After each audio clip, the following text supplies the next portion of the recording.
Bueno, os voy a contar la historia de la tribu que apesta. Este libro lo ha escrito pues Elise Gravel y lo ha ilustrado Magali Leusch. Y la editorial es Litera. Este libro va sobre unos niños que están en el bosque solos sin padres, porque no tienen padres, son huérfanos. Están pues en el bosque, ellos solos, y se las arreglan pues haciendo cabañas en los árboles, cabañas por el bosque, por el césped, y son muy amigos de los animales. Mirad, pues esta es una de las cabañas y por aquí tienen más. Son como nidos de pájaros. Este niño de aquí es Logón, que como veis, pues ha domesticado a 2 zorros, él solito. Y esta niña de aquí es Lucy, que tiene pues una culebra. Y mejor no las oláis, porque no huelen como creéis. Y la más importante es esta, que es Fanette Dugon. Es la jefa de todos. Gracias a ella, los niños de la tribu que apesta están tan felices y viven tan bien como les estáis viendo. Y como veis aquí, a veces están desnudos y otras veces, pues no lo sabemos. Como en toda aventura que se precie, en este libro también encontramos a una supervillana que está empeñada en que las niñas y los niños de la tribu que apesta se peinen, se laven bien detrás de las orejas y que se vistan. Me ha recordado que los niños no siempre tienen que estar haciendo todo lo que les dicen sus padres. También pueden estar libres como ellos. Y ya no os voy a contar más, solo deciros que este libro me ha parecido muy interesante, muy divertido y muy gracioso. ¡Ay, con los niños de la tribu que apesta! ¡Ay, con los niños de la tribu que apesta! ¡Ay, con los niños! ¡Qué bien se lo pasan! ¡Ay, con los niños de la tribu que apesta!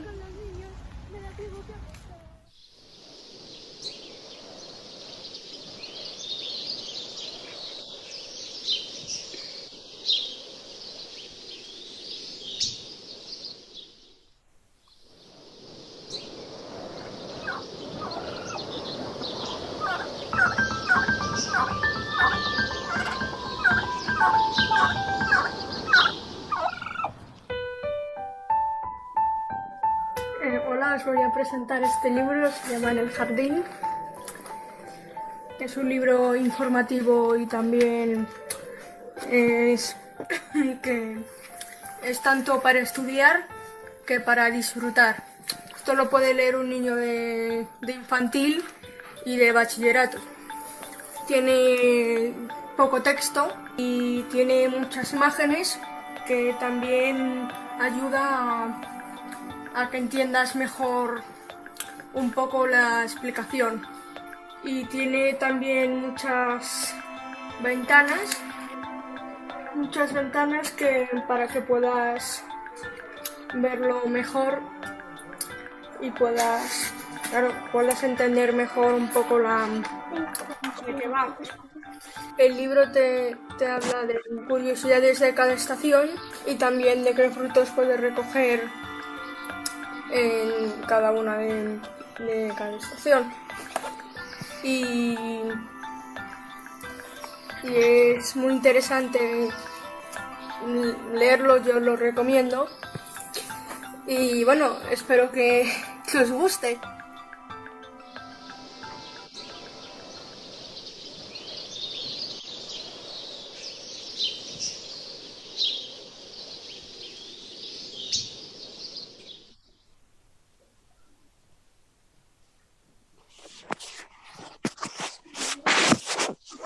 No, ¿quieres que venga? Buenas tardes a a todas, a todas las personas que habéis hecho posible esta primera edición de Lina en versión online y que nos está enseñando muchísimo. ¿Qué? A lo largo de estas 3 sesiones, que va a ser la última, así que hemos aprendido mucho. Y queremos seguir aprendiendo y lo único, yo he venido siempre a saludar 5 minutines antes de que empezase todo, como para animaros y también para querer transmitiros una idea, que en Lina este año es un poco raro, motivado un poquito por lo que todos y todas sabemos, pero lo que queremos deciros es que esto va a continuar. Hoy es una sesión preciosa. Cuando el equipo de Manocultura, Isabel Benito, nos mostraron el programa a las personas que van a participar hoy, para mí fue una gran alegría porque tengo la suerte de haber coincidido con ellos, con la gran mayoría, por distintos motivos. Así que creo que hoy va a ser de las jornadas que más vais a disfrutar y va a ser un colofón a este curso, no al Lina. Entonces, lo único que os quiero decir, porque ahora os va a explicar Isabel qué es lo que va a venir después del curso, pero que nos ayudéis a que siga creciendo. Casi 500 millar de personas os habéis inscrito en un festival de literatura infantil de naturaleza, que ya solamente con eso lo que hemos visto es que va a trascender las fronteras de Castilla y León, ya no solo a nivel del resto del estado, sino que también hay gente que está más allá del océano en Sudamérica, y eso nos va a dar muchas pistas para el gran salto de calidad que vamos a dar el año que viene gracias a vosotras. Así que nada, seguid participando, no os adelanto nada, pero la idea es esa. El Lina no acaba nada más que empezar. Un saludo y un hasta pronto. Gracias, Tony. Bueno, voy a soltar adminículos. Buenas tardes. Bienvenidas, bienvenidos al Lina, a la última sesión de las jornadas Lina, que no del festival. Como hoy tenemos bastantes personas en el Zoom, voy a empezar con las indicaciones técnicas. Luego ya sigo contando qué es lo que va a pasar esta tarde. Hay una primera parte de la sesión de esta tarde, en la que vamos a escuchar hablar a los invitados. Van a hablar entre ellos y nosotros vamos a escuchar. Ya la segunda parte, cumplida más o menos 1 hora, es cuando abrimos el turno de preguntas. Así que, mientras tanto, os voy a pedir que apaguéis las cámaras para que en pantalla veamos solamente a los ponentes y sea más fácil de seguir la conversación. Hoy estamos en este otro rincón de la muestra de libros. La semana pasada estábamos aquí a la vuelta de la esquina, estamos en el Pride, y hoy estoy justo delante de los libros que recogen cosas que tienen que ver con los saberes del rural, que es lo que vamos a hablar esta tarde. Hay libros sobre leyendas, sobre... Uy. Y algunos otros libros que aportan diversas miradas sobre el rural. Yo sé que tenéis ganas de tocarlos y ojearlos, y vamos a hacer lo posible para que, no con las manos y con los ojos del cuerpo, pero podamos ir viéndolo. De estas y de otras cosas es de lo que vamos a hablar esta tarde, de los saberes del rural, durante 1 hora más o menos. Y después del turno de preguntas os contaré exactamente qué es lo que va a pasar para que siga el festival, aunque terminen las jornadas. Cómo vamos a hacer, cómo nos las estamos ingeniando para que podáis disfrutar de la muestra en la medida de lo posible desde esta plaza en la que hemos convertido las pantallas, que es el Lina. Así que, sin más, os voy a presentar a la animadora de esta tarde, a la persona que va a conducir y va a dinamizar la conversación. Es Cristina Pérez Tejera, o bueno, Crista Galeja, o La Leona. Tiene muchos nombres, pero es que con uno solo no le alcanza. Algunos la conocéis por su relación con el mundo de la literatura y otros la conocéis por su relación con el mundo de la música. Y es que ella es librera y es panderetera. Como librera, bueno, y también es agitadora cultural, eso lo vais a entender ahora enseguida. Como librera lleva al frente de la librería La Leona 11 años. Es una librería de Lance que tiene su sede en su pueblo, en San Miguel del Arroyo, y también tiene tienda online. Además, durante muchos años, o durante algunos años, que a mí me parecieron muchos porque dieron mucho de sí, estuvo al frente del gremio de libreros de Viejo de Castilla y León. Y desde ahí fue capaz de sacar adelante ferias de libro y con programaciones estupendas que pudimos disfrutar en muchas ciudades. Y en su otra faceta, como panderetera, es una investigadora inagotable. Tanto es así que justo hace un momento, antes de que entrarais, ya estaba preguntando a ver si había alguna panderetera por el lugar para tomar ella sus notas y hacer sus anotaciones. Es inagotable y además rigurosa.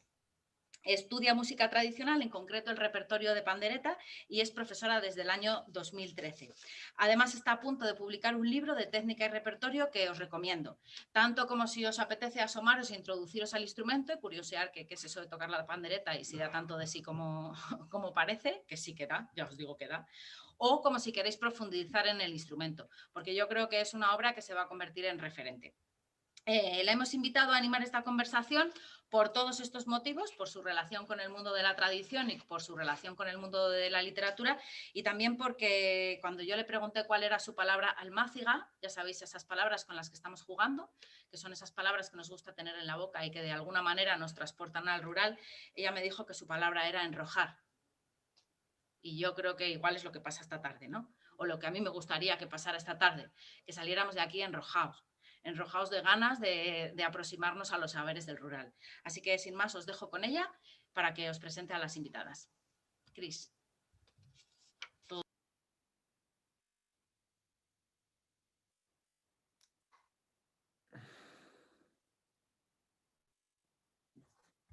No te oímos. ¿Hola? ¿Ahora sí? Pues buenas tardes a todos. Y bueno, pues muchas gracias por dejarme participar en la segunda edición de Lina. Pues en la primera estuve como librera en el parque, que estuvimos, bueno, presencialmente, que siempre es más bonito, ¿no? Pero bueno, la verdad que esta edición ha dado mucho que hablar, ¿eh? Ha dado mucho que hablar, y al final por las redes también se puede acceder de otros lugares, que es verdad que la visita in situ es más difícil. Y bueno, pues sí, yo creo que me han puesto aquí un poco de conductora de esta conversación, pero bueno, yo creo que es por el enroje, por eso, por la guerra que doy. Así que bueno, pues espero conducir bien y hablar de temas tan interesantes. La verdad es que cada uno de vosotros, los que estáis aquí en esta mesa, tenéis un proyecto vital bastante interesante y muy acorde con todo lo que se está hablando en el INA. No sé por dónde empezar. Bueno, empiezo por presentando a Katia, si queréis. Katia Hueso, que es bióloga y doctora en Sociedad y Cultura. Bueno, es profesora asociada de la Universidad Pontificia de Comillas y es docente en muchos temas de medio ambiente. Y bueno, sobre todo yo creo que la faceta más importante, o de lo que vamos a hablar aquí, es de que es cofundadora de la primera escuela infantil moderna en la naturaleza. Un proyecto que bueno, pues aparte de educar a los niños a un respeto, una conservación, pues hacen un proyecto dentro de la naturaleza, con la naturaleza, ¿no? Algo bastante interesante que ya cuenta en un vídeo que podéis ver en los archivos del Lina. Tenemos por aquí a Inés Pérez de la Cruz. Inés, buenas tardes, que esta también tiene pinta de enrojar. Una maestra de un CRAE de San Miguel de Valero, de la provincia de Salamanca, un pueblo que precisamente yo conozco porque tengo un dato de una panderetera de ese pueblo que espero poder localizar. Bueno, pues lleva más de 30 años trabajando en la enseñanza y, bueno, pues tiene pinta de ser una maestra que ha dejado la piel en esa escuela. Y, bueno, si queréis ver el vídeo, tienen una huerta que, bueno, luego nos explicas, por favor, cómo sois capaces de mantener esa huerta en un colegio. O sea, es algo impresionante, porque sí que hay proyectos de huertas, pero suelen ser más pequeñitos. Es una maravilla lo que tenéis en San Miguel, de verdad, Inés. Bueno, creo que quiero presentar también a José Luis Gutiérrez, al mi Guti, narrador y apagafuegos, dice él. Bueno, trabaja pues sobre todo conservando la naturaleza, que es una de las cosas que tenemos que hablar en este ciclo, y en una cosa que es muy bonita, que es en la conservación de las palabras y de las historias. Y eso también es lo que tenemos que hablar hoy. Él es conocido como narrador, es un muy buen narrador. No solo sigue manteniendo las historias que han pasado de una generación a otra, sino que además las suele contar con las palabras con las que se contaban, que eso es más difícil todavía. Así que yo creo que también tiene una buena presencia en esta mesa. Y por último, pues para terminar, quiero presentar a Juanvi Sánchez, que es licenciado en Bellas Artes por la Universidad de Salamanca, creador artístico, ha participado en muchísimas exposiciones y las ha creado él. Es artista, ha sido docente en la Facultad de Educación y, bueno, pues es fundador de Amano Cultura, que propone muchas actividades artísticas. Entre ellas es un fundador de Lina también, ¿no? Una persona que tiene mucho que ver en la creación de este festival. Y bueno, pues no sé si vosotros queréis decir algo de entrada o entramos directamente con una pregunta o queréis aportar algo, decir algo libremente.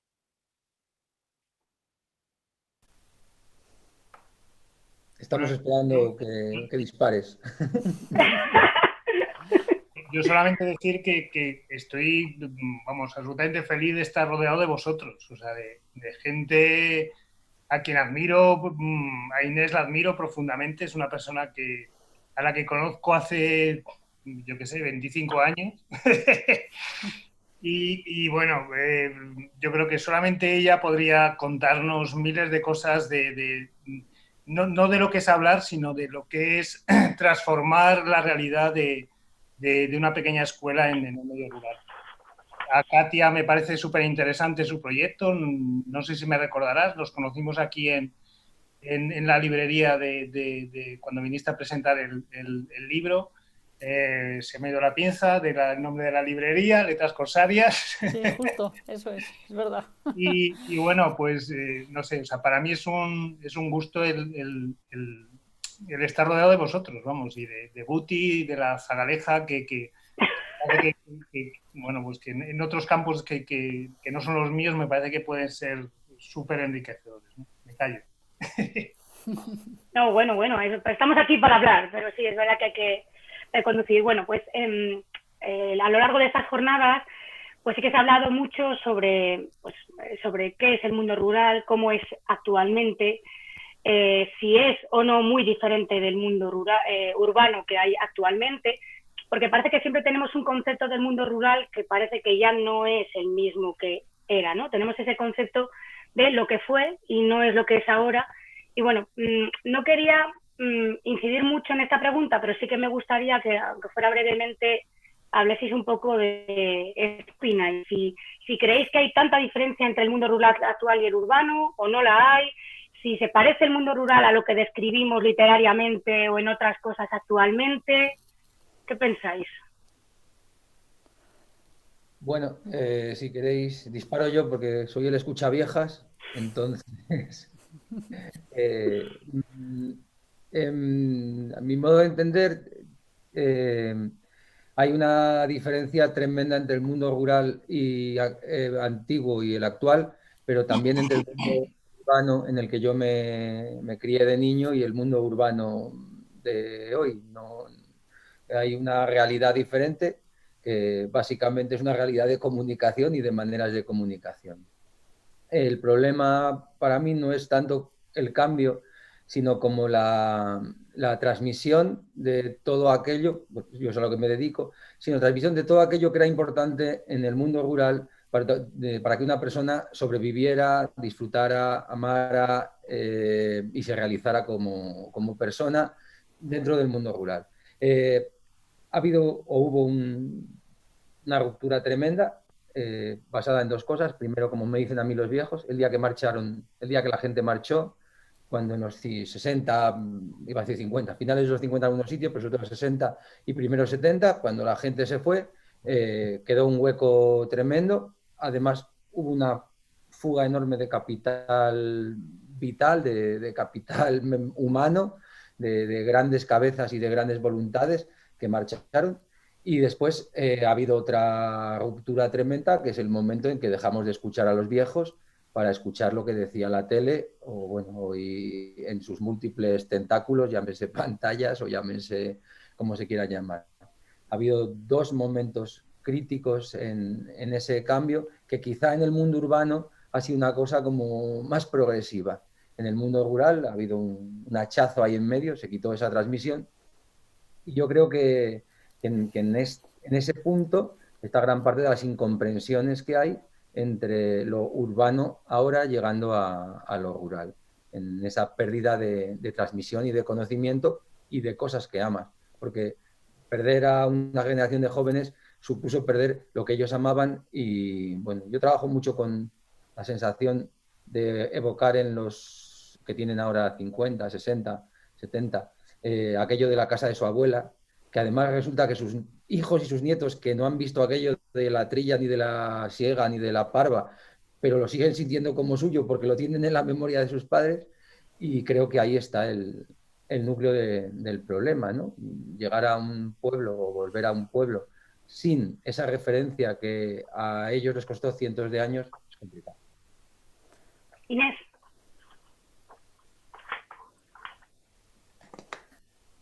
Inés, espera, no te oímos. No sé si es cosa tuya. No. ¿Estás silenciada? No parece. A mí sí que me apareces como silenciada, no sé. Ah.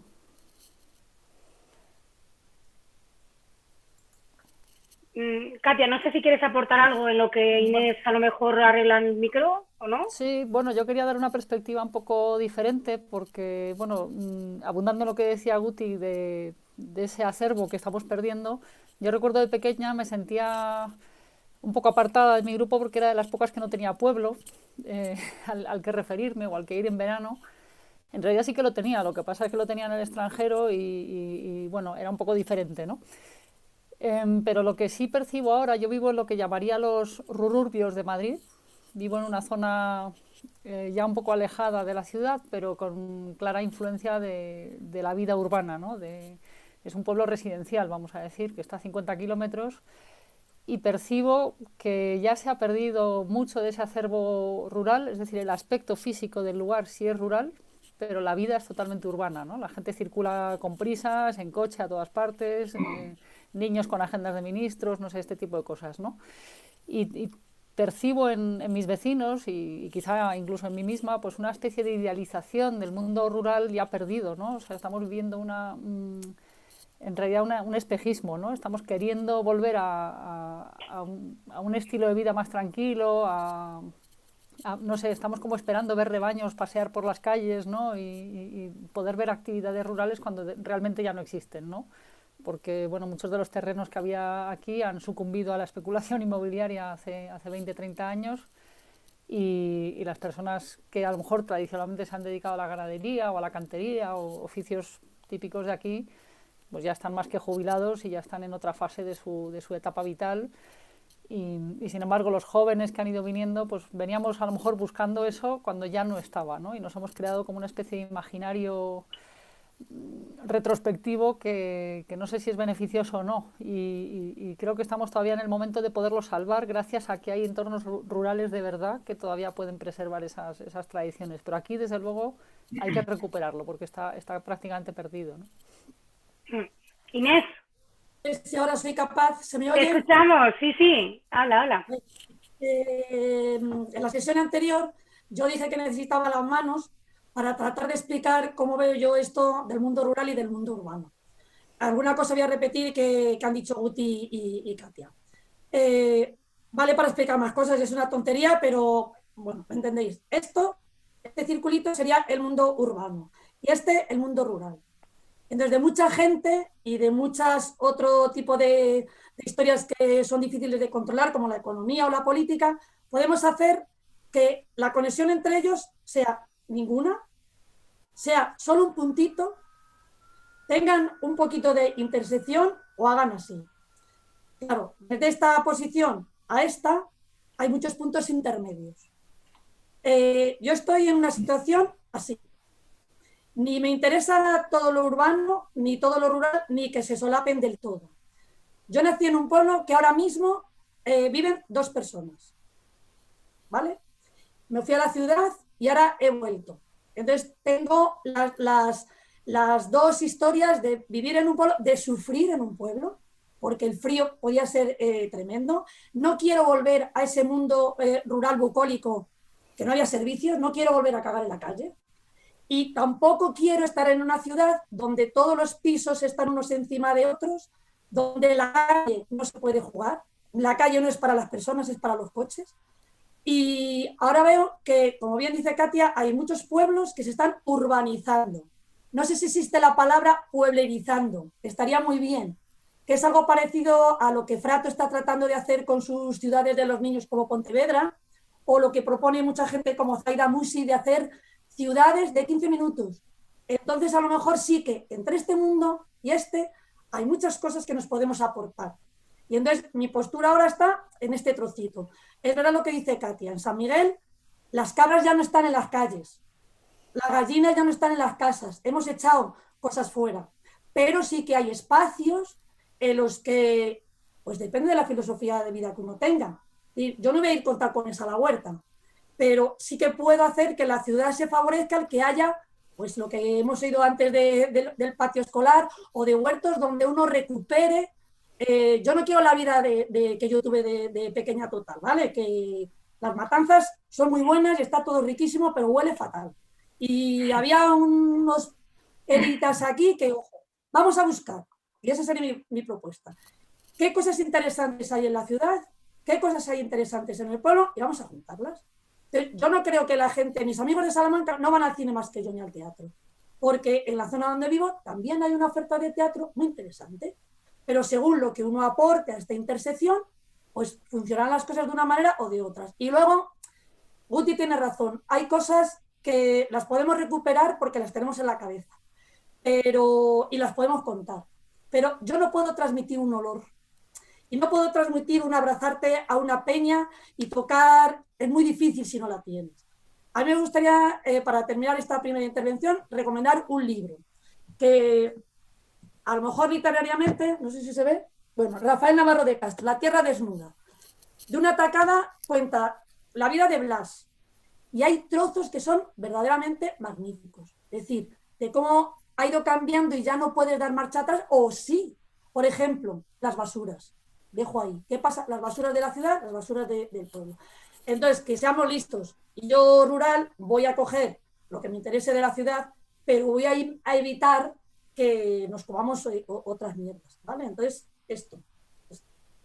¿Vale? Juanvi, no sé si quieres aportar algo. Sí, vamos, estoy muy de acuerdo con todo lo que habéis dicho. Me acordaba de un arquitecto, el que hizo la Quinta de los Molinos en Madrid, que él decía que había que ruralizar la ciudad. Y él propone urbanizar, estoy hablando hace 100 años, él propone urbanizar teniendo en cuenta bueno, pues que es necesario tener un huerto, necesario ver un árbol cuando te asomas a la ventana. Y yo creo que ese es el tema que tenemos ahora. A mí me lo habéis recordado. En las ciudades hemos perdido miles de cosas también. O sea, ha habido un tiempo de pérdidas, de contacto con la calle, de contacto con la naturaleza, de contacto directo con los elementos.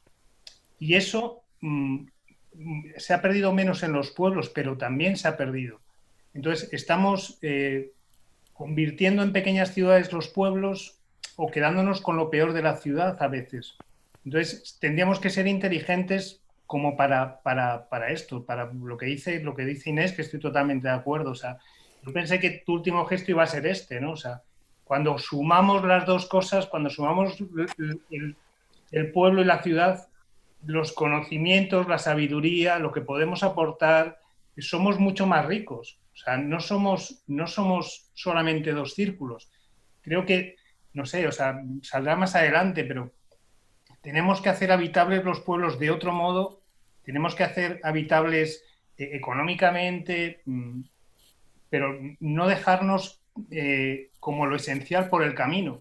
Entre otras cosas, por ejemplo, el tema de la naturaleza, ¿no? O sea, el tema de esa naturaleza que a veces se olvida porque el pueblo se convierte en un espacio de residencia en el que vas y vuelves, pero no habitas la naturaleza. No sé, a ver si somos capaces, por lo menos, de dar algunas pistas entre todos de cómo podríamos avanzar en ese camino de sumar y no de restar, ¿no? Katia. Sí, yo tirando un poco de este hilo, creo que justamente el mundo rural se puede beneficiar de lo que está sucediendo en las ciudades ahora mismo, porque yo voy percibiendo, como vivo un poco en esa interfaz, para bien y para mal, trabajo mucho en el ámbito rural y trabajo también en el centro de Madrid, con lo cual vivo un poco las dos realidades, ¿no? Y aparte vivo en esa interfaz extraña que es los ruburbios, ¿no? Como digo yo. Pero lo que sí percibo es que cada vez hay un mayor interés por lo rural y un mayor respeto, ¿no? Esa imagen del paleto con la boina rosca, creo que ya pasó a la historia, y desde las ciudades la gente joven está teniendo mucho más interés en, pues eso, en el cultivo de huertos, en una vida más sencilla, más lenta. Esta ciudad de los 15 minutos, que efectivamente es una propuesta muy, muy interesante, ¿no? Y que además, precisamente, quizá debamos agradecer a la pandemia el volver a hacer esa vida de barrio, porque nos han confinado en nuestros barrios, tenemos que quedarnos físicamente en el mismo sitio, ya no estamos con esos viajes tan frenéticos, ¿no? Y estamos empezando a apreciar otro estilo de vida, otras relaciones humanas, otra velocidad de hacer las cosas que se asemeja bastante a lo que teníamos idealizado en el campo, ¿no? Entonces, en lugar de idealizar a lo mejor rebaños o idealizar determinados olores y matanzas y cosas así, debemos idealizar más lo que aporta a nivel interno esa vida rural, ¿no? Ese más despacio, ese relacionarnos de otra manera, aunque sea de momento con una mascarilla de por medio. Y yo percibo como esto se está generando una mirada más de respeto y de interés por todo esto, más allá de lo visual y de lo más folclórico, vamos a decir, ¿no? Guti. Sí, Guti, sí. sí, además, tirando también de la pelota esta, hay una cuestión. Yo viví en Sanabria muchos años, como 12 años, en una inmersión cultural voluntaria por mi vocación de etnógrafo. Pues entonces empecé a lo bruto. Fue el huerto, pero también fueron ir a pescar y a cazar, cosa que tampoco nunca había hecho en la vida, ni le había visto la menor intención, ni le saqué mucho gusto tampoco, pero hacía por cortar la leña, por ir a hacer los cestos, por bailar con las viejas.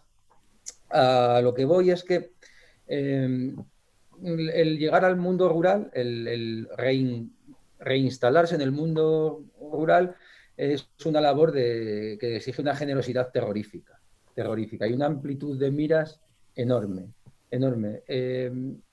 Cuando los neorurales llegaban a mi pueblo, a Galende, había dos maneras de enfrentarte al pueblo.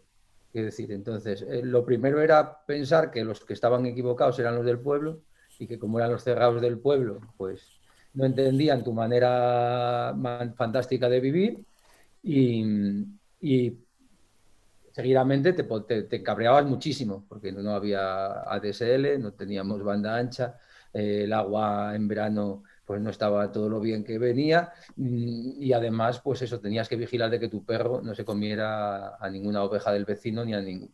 Y lo que he percibido últimamente es que, lo que decía Katia, está llegando gente con ganas de entrar en otra dimensión.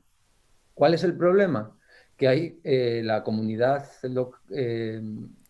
residente todavía en los pueblos, en muchos sitios, está muy escarmentada de estos años en que la administración hemos invertido la leche de pasta, y Europa nos ha dado dinero a montones para que la gente urbana llegara a los parques temáticos que habíamos hecho en los pueblos, donde las casas rurales eran de grés y de sábanas de Ikea, pero bueno, la gente se pensaba que estaba durmiendo en las sábanas del bisabuelo de lino o con las mantas de lana, y hemos creado esa especie de parque temático que no es lo que la gente fuera buscando. Desde los parques naturales, desde todos los sitios, hemos fomentado esa cuestión de queremos turistas, no pobladores, y la gente se lo ha creído. Entonces, desde ese punto de vista, pues en el pueblo puede haber quien quiera vivir del turismo, quien no quiera vivir del turismo. Exige, para mí, ahora, el incorporarse a un pueblo exige dos labores fundamentales. Son de educación y de concienciación, tanto del que llega como del que va. Y sobre todo es una apertura de mente y entender, que a mí esto me parece fundamental, que una comunidad que durante los últimos 12 siglos, 11 siglos, como puede pasar aquí en el oeste de Castilla y León, ha tenido una manera de vivir y una manera de relacionarse con el territorio, irá cambiando, se irá haciendo urbana porque el sistema de vida ha cambiado, pero hay que dejarla morirse muy poquito a poco y hay que intentar entrar muy suavito.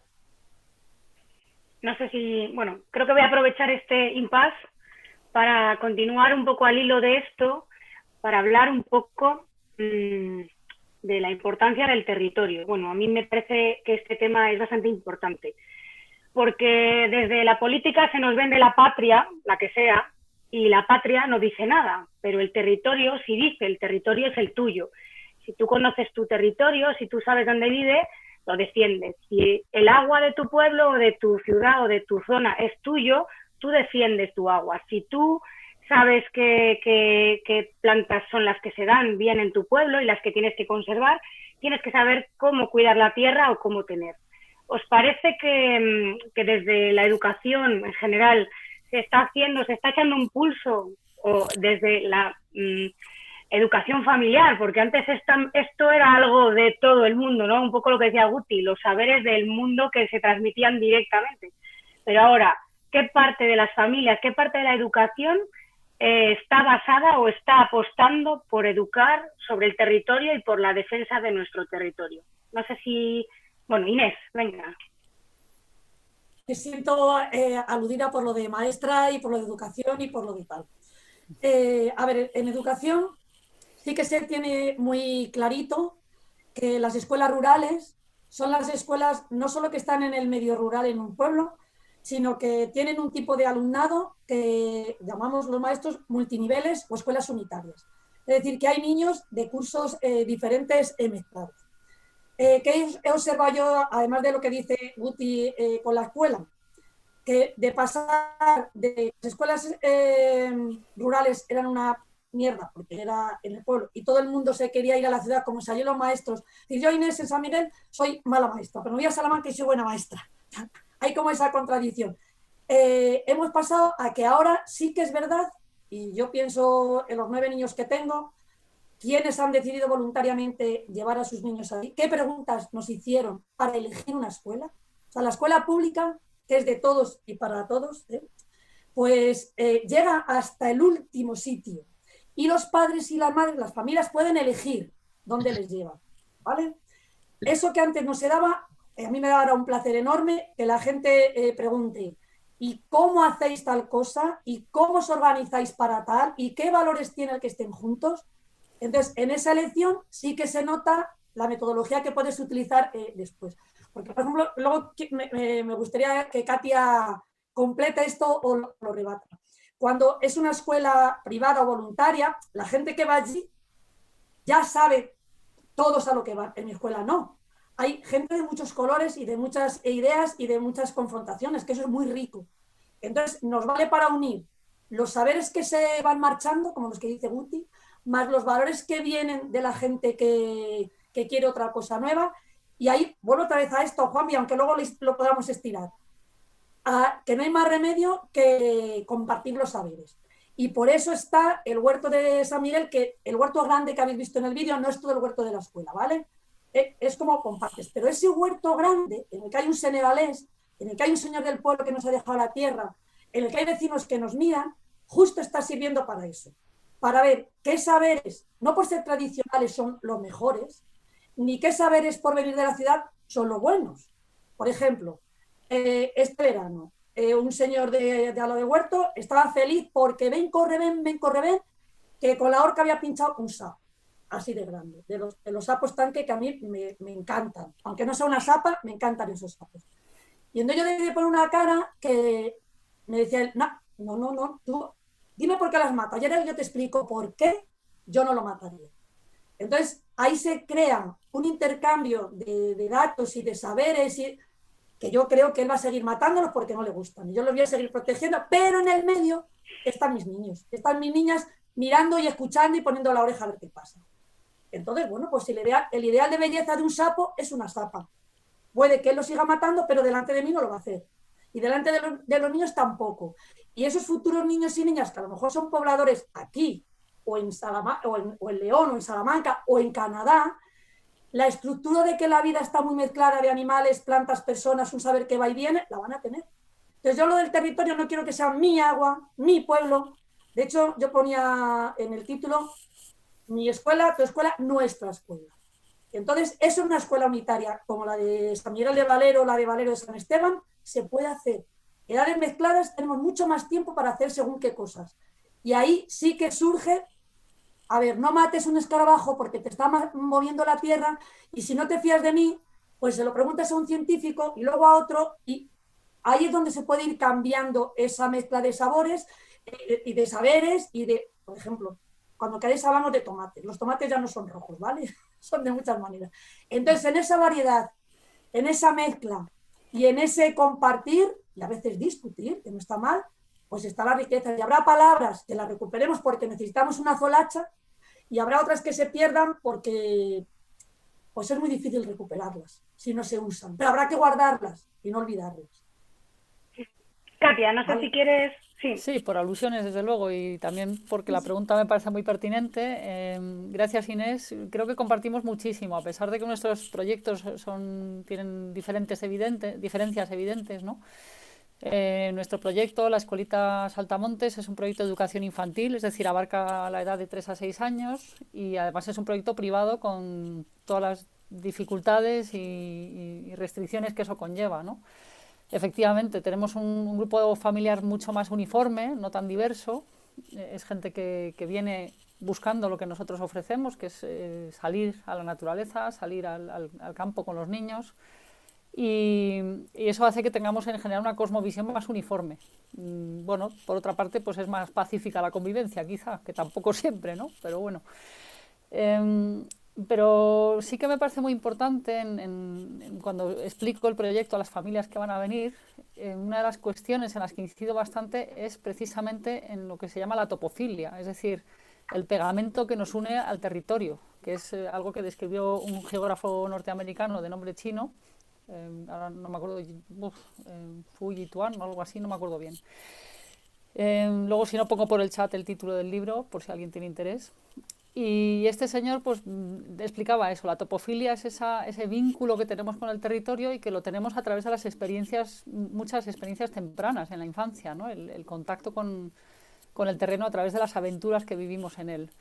Y para mí es muy importante que exista esa topofilia o esa experiencia temprana con el territorio porque hace que luego nos sirva de referencia para cualquier otro lugar en el que vayamos a estar. Como decía Inés, ya sea en Salamanca o ya sea en Canadá. Quiero decir, si yo he tenido experiencias tempranas en un territorio concreto, voy a poder relacionarlo con otros territorios y con otras experiencias. Si no he tenido nada, me va a resultar muy hueco todo lo que yo experimente incluso a continuación, ¿no? Perdón. Sí.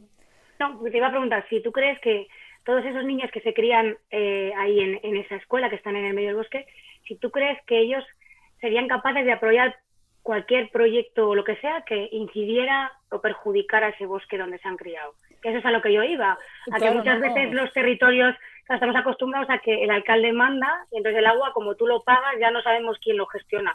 Pues resulta que es que el agua es nuestro, no es de nadie más. ¿De quién es el agua?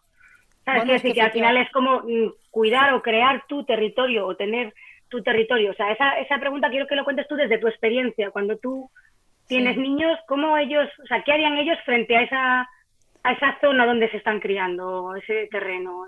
Bueno, hay que tener en cuenta que están teniendo experiencias muy intensas a su nivel. Estamos hablando de niños entre 3 y 6 años y subirse a un árbol para ellos es una experiencia religiosa casi, ¿no? Es un logro tremendo el conseguir subirse a un árbol y colgarse boca abajo.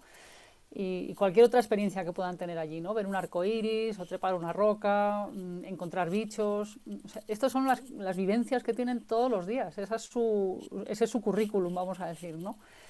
Y eso les genera unas emociones intensas, profundas, a veces la mayoría de las veces positivas, a veces negativas, en el sentido que puede ser, bueno, que se mojen con la lluvia, estén incómodos, tengan frío, no sé, se hagan daño porque se han caído, ¿no? Todas esas experiencias les generan un bagaje que lo que va a generar al final es un vínculo con ese lugar, un vínculo tremendo, ¿no? Un vínculo muy sólido y va a ser el conjunto de recuerdos que van a tener de ese espacio y de ese momento de sus vidas. Entonces es prácticamente imposible que no lo quieran cuidar, porque es que no están cuidando un espacio o un territorio, están cuidando sus recuerdos, están cuidando su bagaje, su acervo, su legado, ¿no? Y eso pues es mucho más intenso y mucho más de mucho mayor alcance a largo plazo. Incluso está estudiado además que los niños que permanecen en zonas verdes, que tienen zonas verdes a su alrededor, a largo plazo, en edades más avanzadas, en edad adulta, tienen un comportamiento proambiental mucho más sólido, ¿no? Y mucho más consolidado, porque es lo natural, es lo lógico. Vas a cuidar aquello que amas y aquello lo amas porque ha formado parte de tu vida y ha generado parte de tu personalidad y parte de tu vida, ¿no? De tu experiencia. Sí, totalmente de acuerdo. Sí. Y no me acuerdo qué más iba a decir, pero seguro que ya saldrá después. O sea, que dejo también a los demás que intervengan. Bueno, solo un apunte cortito, pero yo he tenido un par de experiencias súper bonitas con el tema del territorio. Cuando yo vivía en Galende, venían voluntarios al Parque Natural a pasar unas semanas, y una de las labores más agradecidas que tuvimos siempre, que encima después no solo los voluntarios, sino todo el pueblo, todos los veraneantes que llamamos nosotros, los hijos de migrantes, los turistas, bueno, toda la gente que en un pueblo como Galende, es un pueblo al lado del lago de Sanabria, es pues eso, pasábamos de 65 a 1050 o 1100 personas. Hicimos equipos de dos viejos y a su cargo 3 o 4 voluntarios y 3 o 4 jóvenes locales. La idea era hacer un mapa de topónimos, de cómo se llamaba todo en el pueblo, un pueblo de 1000 hectáreas, un pueblo que no es muy grande. ¿Cómo se llamaba todo? Yo el primer día calculé que tendríamos 200 nombres y bueno, el primer día ya vinieron con 600 o 700.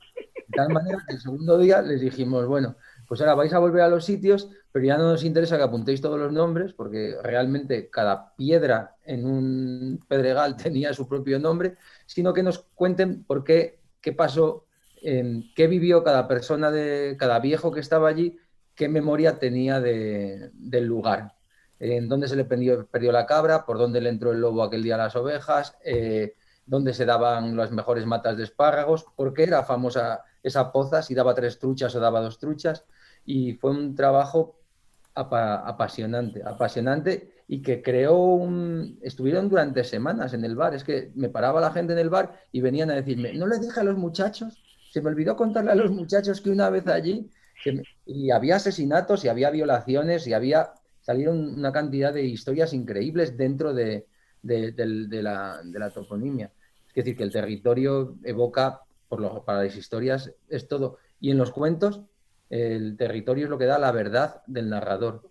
Yo siempre digo que el cuento del sastre que se prendió en una zarza y estuvo toda la noche prendido en la zarza es el cuento más contado en la península ibérica, y que yo sé si un narrador es bueno o es malo si quien me lo cuenta dice de dónde salió, qué estaba cosiendo, por dónde estaba, por qué camino estaba la zarza y a dónde iba el sastre a coser al día siguiente. Es lo que le da verdad a un relato fantástico. Sí. Juanvi, no sé si querías aportar. Nada, simplemente cuando hablabais del territorio me acordaba de Inés, me acordaba de Lorenzo, de un maestro que hubo en el Guijuela hasta hace muy poquito. Ahora está jubilado, sigue viviendo allí. Y me acuerdo cuando empezábamos con internet, que era por teléfono y que de repente ese territorio se amplió enormemente. O sea, era una ventana al mundo. O sea, estábamos todos alucinados con internet, porque de repente no era asomarte a los caminos que conocías, o no era asomarte a la ventana, o no, sino que de repente era... Y yo me acuerdo de tener una conversación con él diciendo, joder, pero vamos a poner internet en la escuela y tal y cual. Y él me dijo, vamos a ver, o sea, no nos conocemos los caminos que tenemos alrededor, los niños no saben diferenciar el pájaro que estás escuchando tú ahora, y me voy a poner yo a ver los pájaros que hay en Canadá o en... Vamos, o sea... Y me pareció aplastante la historia. O sea, y él la verdad es que sí que, bueno, pues sacaba a los niños cientos de veces, las clases eran fuera, era un maestro de la escuela pública también, pero es eso, o sea, comprometido con su territorio, porque entendía que era bueno, pues los pies de los muchachos y de las muchachas que estaban ahí, o sea, era donde estaban asentados, ¿no? Y la historia me pareció preciosa. A mí me dejó como un hachazo, porque yo estaba en ese momento, para mí era un descubrimiento meterte en los museos, meterte tal. Y él digo, no, joder, si es que fantástico. Me callo. Bueno, no, aunque estamos aquí para hablar. Vale, al hilo de esto, del territorio, muy interesante, y además, bueno, pues eso, hasta territorio, hasta la última piedra tenía un nombre, ¿no? Que eso es una manera de reconocerte, ¿no? De reconocer tu sitio, que es la mejor manera de poderlo defender también, conocerlo, ¿no? Y de mantenerlo, y de todo, de conservar. Y bueno, pues un poco con hilo a esto, me gustaría hablar también de la identidad, porque, bueno, pues con esto de que juntamos el mundo urbano y el rural, y que el mundo rural no es como antes, ni el urbano es como antes, ni nada de nada, al final lo que nos estamos convirtiendo es en un mundo igual, bueno, el primer mundo, evidentemente, pero somos iguales en todas partes del mundo. O sea, ya es verdad que se tienen muchas posibilidades, se tienen muchas puertas abiertas, pero luego intentamos buscar una identidad en cosas que inventamos, porque no queremos que nuestra propia identidad a nuestro terreno, si es que la conocemos o si es que la podemos mantener. No sé cómo hilar la pregunta. Si queremos, o sea, podemos tener una identidad, ¿la queremos o no la queremos? ¿Qué cosas nos dan una identidad? Porque nuestros antepasados tenían una identidad y lo marcaba el territorio. Si hay gente que vestía con lana, si tenían lana, si vestían con lino, si tenían lino, tenían unos oficios que eran los propicios de una zona, etcétera, etcétera. Y nosotros, sin embargo, hemos globalizado todo y ahora sí que queremos tener una identidad. ¿Cómo nos enfrentamos hacia eso? No sé quién quiere empezar. No sé quién quiere empezar, no quiere empezar nadie. Bueno, Katia. Yo puedo hilar un poco con la cuestión anterior, y creo que tiene relación con esto que acabas de preguntar, y es la pérdida de léxico, que es tan importante también a la hora de, esto lo ha comentado Guti también mucho, la pérdida del vocabulario vernáculo, ¿no? De los términos. Y bueno, yo quería comentar, en Reino Unido se hizo una investigación sobre... Bueno, se estudió un diccionario que existe para niños, que es una edición que se va repitiendo con el tiempo, y cómo ese diccionario infantil ha ido sacando términos de naturaleza, típicos de naturaleza, nombres de animales, de plantas, para sustituirlo por cosas como wifi o internet o, no sé, pues cosas del mundo de los niños de hoy, ¿no? Y se está perdiendo todo ese acervo, todo ese conjunto de palabras que son identitarias al final, porque son parte de tu historia y de tu territorio y de lo que conoces, ¿no? Efectivamente, al final vamos a acabar sabiendo mejor los nombres de topónimos o de lugares en Estados Unidos, ¿no? Por toda esa cultura americana que nos llega a través de los medios, que la propia, ¿no? Y creo que eso sí tiene mucho que ver con la identidad. Al final tenemos una identidad globalizada porque todo nos llega a todos de igual manera, más o menos, como tú bien dices, en el primer mundo, por lo menos, y estamos perdiendo especificidad en este vocabulario, sobre todo, y en ese conocimiento. Yo recuerdo haber visto un libro también que lo escribió un profesor de ecología llamado Robert Macfarlane, que escribió un libro basándose en ese diccionario, pero con palabras relacionadas con la naturaleza, para recuperar precisamente esa identidad. Y son palabras muy británicas, quiere decir que aquí tendríamos que tener nuestra versión castellana, ¿no?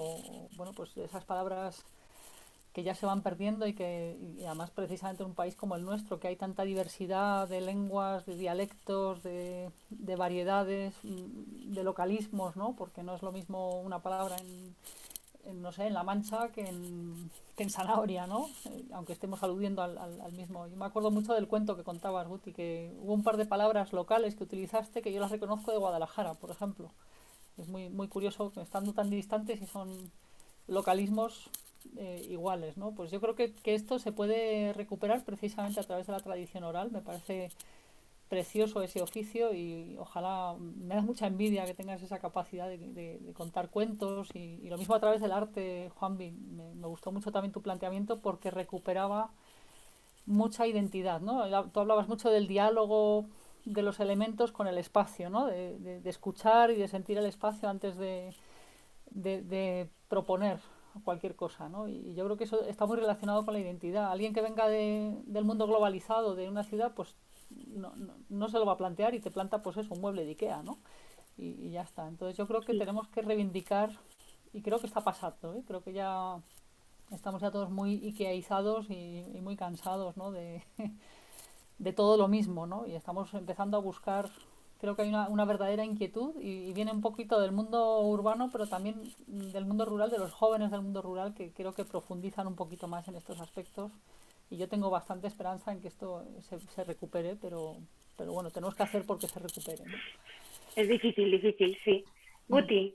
Pues mira, yo últimamente estoy teniendo cada alegría tremenda. Hacía muchísimos años, estos días lo he comentado con muchos compañeros que, bueno, pues por mi presencia en redes han contactado conmigo muchos, pues, pero muchos estoy hablando que en sitios pequeños, sitios por las como Zamora, a lo mejor hay 12 o 14 chavales, algunos han apostado por tener un rebaño de cabras, otros trabajan conmigo en incendios forestales, pero son gente que tiene una reivindicación de la manera de hablar ajena a la posición de patria o de nación que es propia también del oeste. No, me mandan WhatsApps con narraciones de cuentos que le escucharon a sus abuelos contados en una calidad que ya sus abuelos, que fueron la segunda generación que yo entrevisté, los que yo entrevisté al principio tendrían ahora entre 100 y 120 años,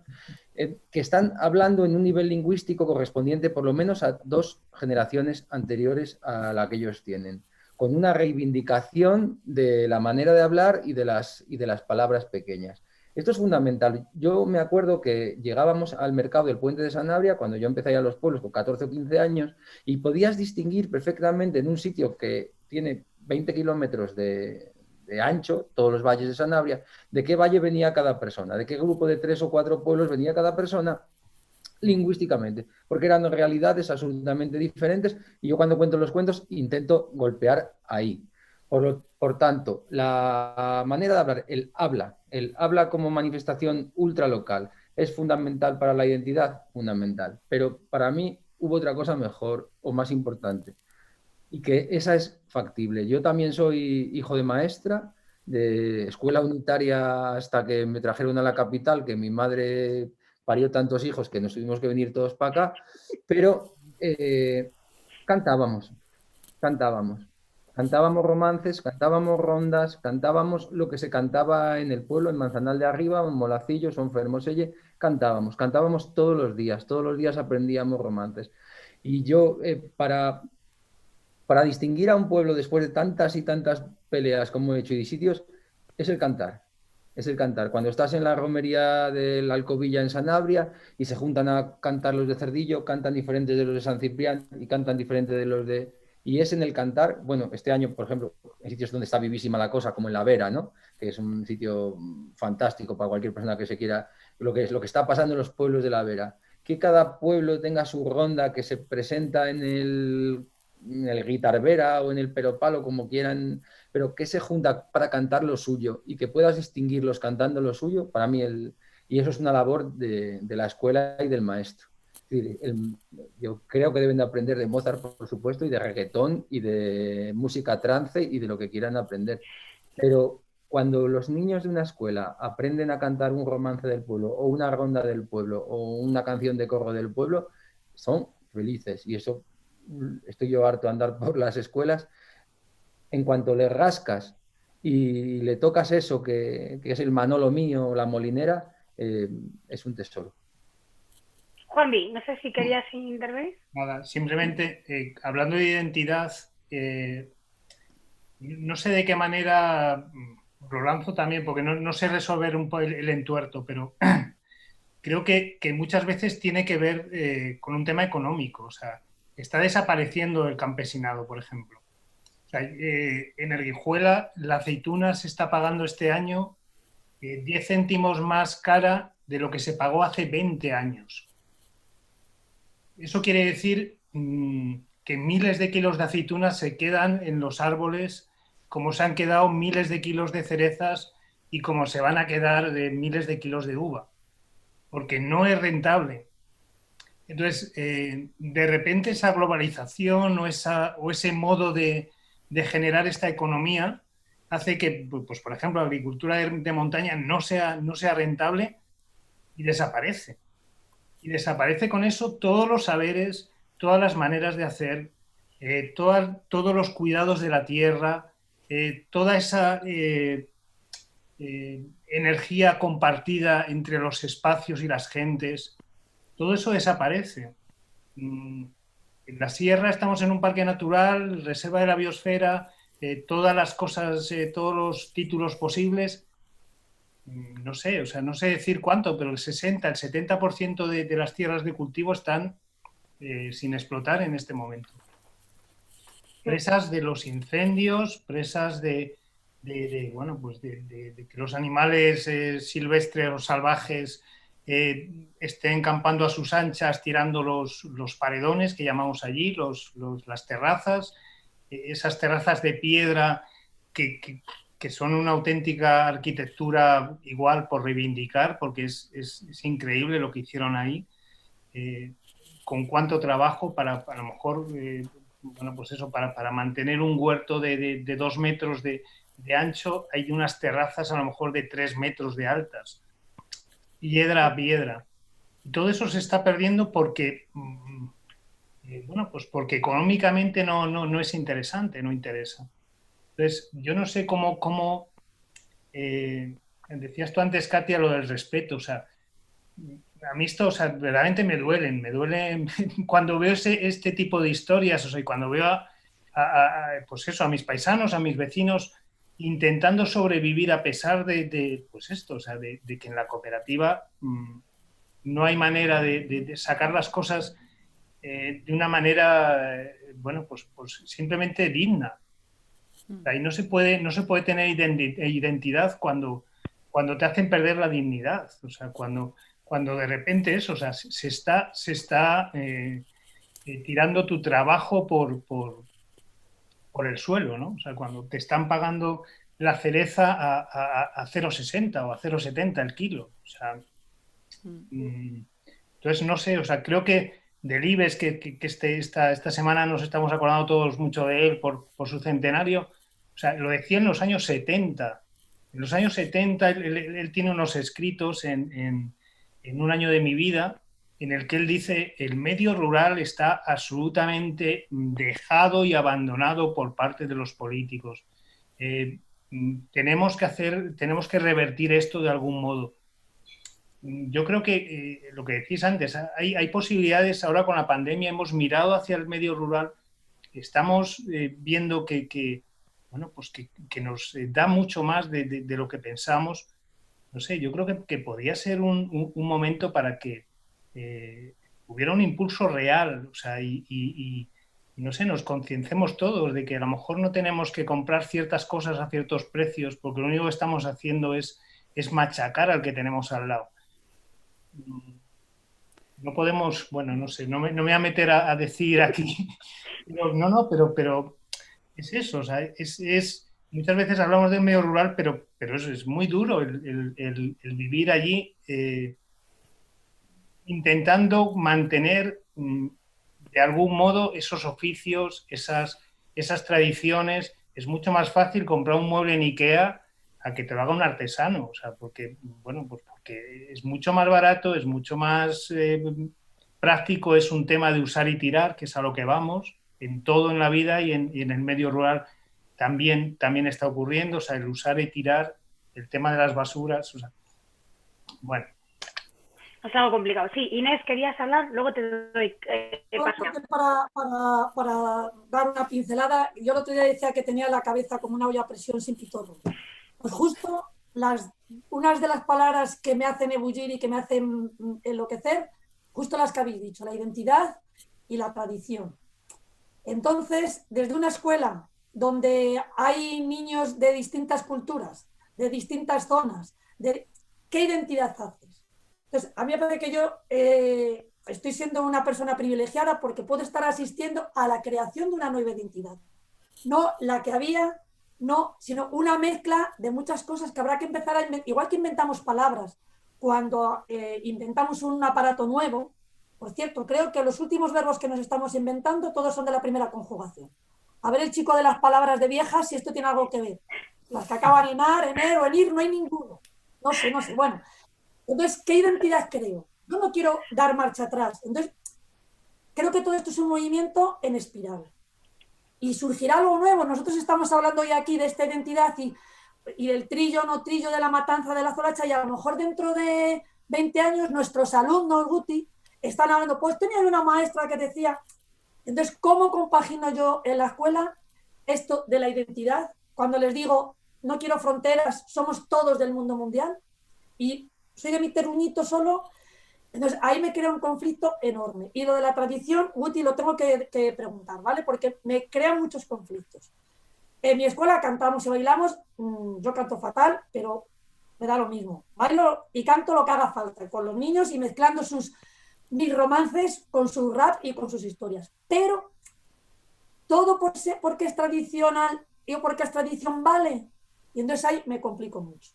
Por ejemplo, en la Plaza de San Miguel un año, una persona muy conocida, 2 personas muy conocidas, un grupo muy conocido, representaron un romance y lo representaron con el cuerpo en el que la historia era de un jardín, que se lo doy a alguien o no se lo doy. Y entra alguien en mi jardín y el jardín fructifica y luego esa barriga de quién es, el tío se va, ella se queda. Vale, el tema de las mujeres en la tradición a mí me crispa muchísimo y sería uno de los temas de ahora que yo en la escuela doy mucha caña en eso. Las mujeres en el mundo rural, hoy creo que la vamos a tener que dejar aparte, ¿vale? Pero además de todo lo que dice Juanvi, vivir en el mundo rural no es duro. Yo vivo genial. Pero vivir del mundo rural es muy complicado. Aquí está cayendo una lluvia tremenda. Es decir, en media hora una cosecha por la que has estado trabajando meses, se te fastidia. Pues que a ver cómo eso hacemos identidad, tradición, eso es dolorosísimo, perder una... Por eso es una misión importante el huerto, para aprender a respetar lo que hacen otros. Si tú has sembrado, has cuidado y va uno y hace hacia una tomatera, ya no hay arreglo. Entonces, claro, ¿qué identidad, qué tradición? Y luego, la tradición con los alimentos, que decía Juan, pues esto ya entra dentro de las fiestas, dentro de lo que se hace. A ver, si las aceitunas cuesta tantísimo cogerlas, si las cerezas también, si las uvas también, ¿cómo puede haber fiestas basadas en la uvatina o en la tomatina? Las cosas de jugar, de comer no se juega. Entonces yo ahí, la tradición, la identidad, las mujeres, lo que se repite, lo que se alimenta, no sé recolocarlo. Katia, ¿querías intervenir? Que no sé Bueno, si... muy brevemente por comentar, pero muy interesante lo que está comentando Inés, porque efectivamente esas tensiones van a estar siempre ahí, ¿no? Esa tensión entre lo global y lo local y bueno, pues ciertas cuestiones tradicionales que a lo mejor no casan con valores de hoy en día, ¿no? Pero respondiendo un poco a Juanvi con respecto al bueno, a la dureza de vivir del rural y no en el rural, como decía Inés. Efectivamente, yo sí he visto que hay un interés creciente por apoyar, ¿no? Desde grupos de consumo, desde agrupaciones de gente que consumen directamente al agricultor, ¿no? Le compran directamente al agricultor y eso es un movimiento que está creciendo bastante. Para que os deis cuenta, en el pueblo en el que yo vivo, que somos unos 5.000 habitantes, hay un grupo de consumo que debe tener unas 300 personas. O sea, estamos casi hablando del... No llega al 10% de la población, pero es un porcentaje significativo de gente que se autogestiona, nos autogestionamos un poco los pedidos de comida directos al productor, ¿no? Y si esto empieza a suceder de manera como una mancha de aceite en más sitios, pues poco a poco podremos ir apoyando. Pero ¿qué pasa? Que es difícil, porque cuesta, o sea, es caro, es difícil, el transporte es... Bueno, toda la sociedad está construida para precisamente abastecernos de Ikeas y de plátanos de Costa Rica y cosas de estas, ¿no? Entonces, es un esfuerzo y no todas las familias tienen además el poder adquisitivo para poderse permitir paradójicamente consumir algo local, ¿no? Y bueno, esto es algo que es muy complejo y que no podemos resolver, mucho menos en una tertulia de esta índole, ¿no? Pero yo tengo esperanza en que poco a poco, y precisamente también la pandemia nos ha dado un buen revolcón para pensar en estas cosas, ¿no? Y también respondiendo un poco a lo de Inés, quería decir que bueno, que efectivamente yo creo que no es una cuestión de fosilizar una tradición o de fosilizar nada del pasado, sino de transformarlo, ¿no? Y tomar lo bueno que tiene y tomar también lo bueno que tiene la globalización, que también tiene cosas positivas, ¿no? Entonces, bueno, cómo equilibrar esas tensiones es lo difícil, porque no todos tenemos una receta, ¿no? Pero... Sí. Guti, sí, que vas a hablar de la tradición que te veo. Sí, bueno, son cosas muy rápidas, pero bueno, con respecto a la globalización y la tradición, que es una cosa que nos obsesiona y que a mí me ha obsesionado mucho y que además he tenido que pelear mucho porque la tradición siempre ha sido uno de los bastiones de la reacción y de los nacionalismos más peligrosos para el mundo. Entonces parece que la tradición y el folclore estaban ahí, ¿no? Lo que, bueno, durante la sección femenina se decía, ¿no? La esencia misma de la patria común, ¿no? Bueno, esto se desmonta solo. Es como lo de tus niños en el bosque, Katia. Cuando más conozco de lo pequeño de mi pueblo y de mi tradición, más veo lo que me parezco yo a un chico de Guadalajara, a un chico vasco, y si hacemos el carnaval de Andavías y vemos que todos los personajes del carnaval de Andavías son los mismos del personal del carnaval de Lanz, que es la quinta esencia de ser vasco, pues y los niños entienden esto, se les abre la cabeza. Con respecto a las temáticas violentas, machistas, heteropatriarcales y todo lo que queráis de la tradición, sobre todo el romancero y de los cuentos, es una cuestión de cómo las presentes.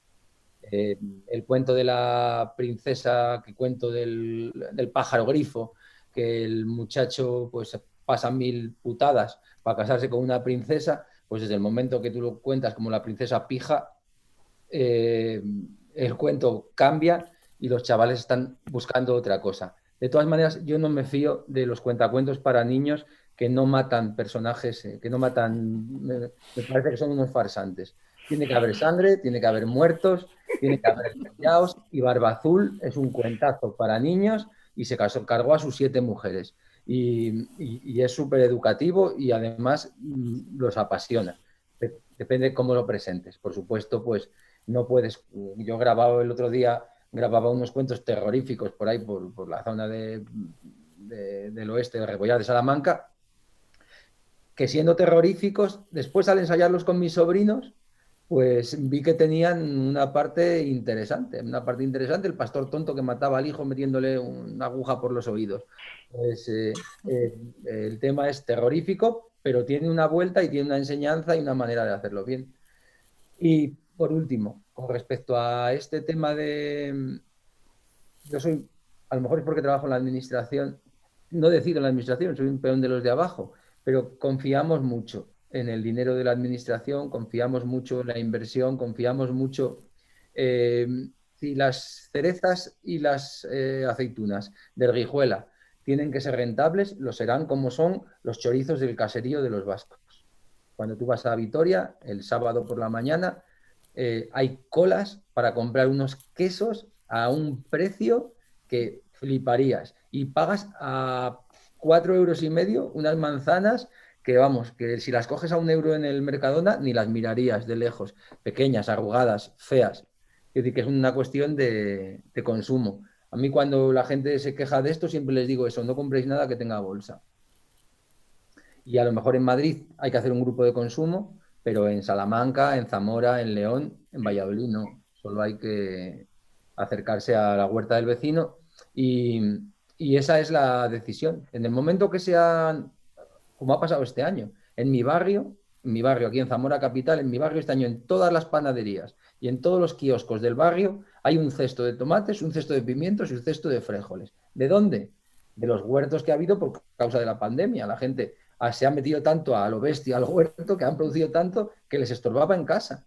Pero es que hemos estado comiendo unos tomates impresionantes todo el verano y unos frijoles de lujo. Pues, quiero decir, es una cuestión también de nosotros. Yo siempre digo de nosotros, de yo que quiero recoger las aceitunas y que este año me van a salir peor, y de que yo las quiera comprar, que quiera comprar el aceite al mismo precio que en Mercadona, pero a ese señor. Porque al mismo precio que es el que al Mercadona, a los 2,50, a ese señor sí sale rentable. Lo que no sale rentable es hacerle todo el paso.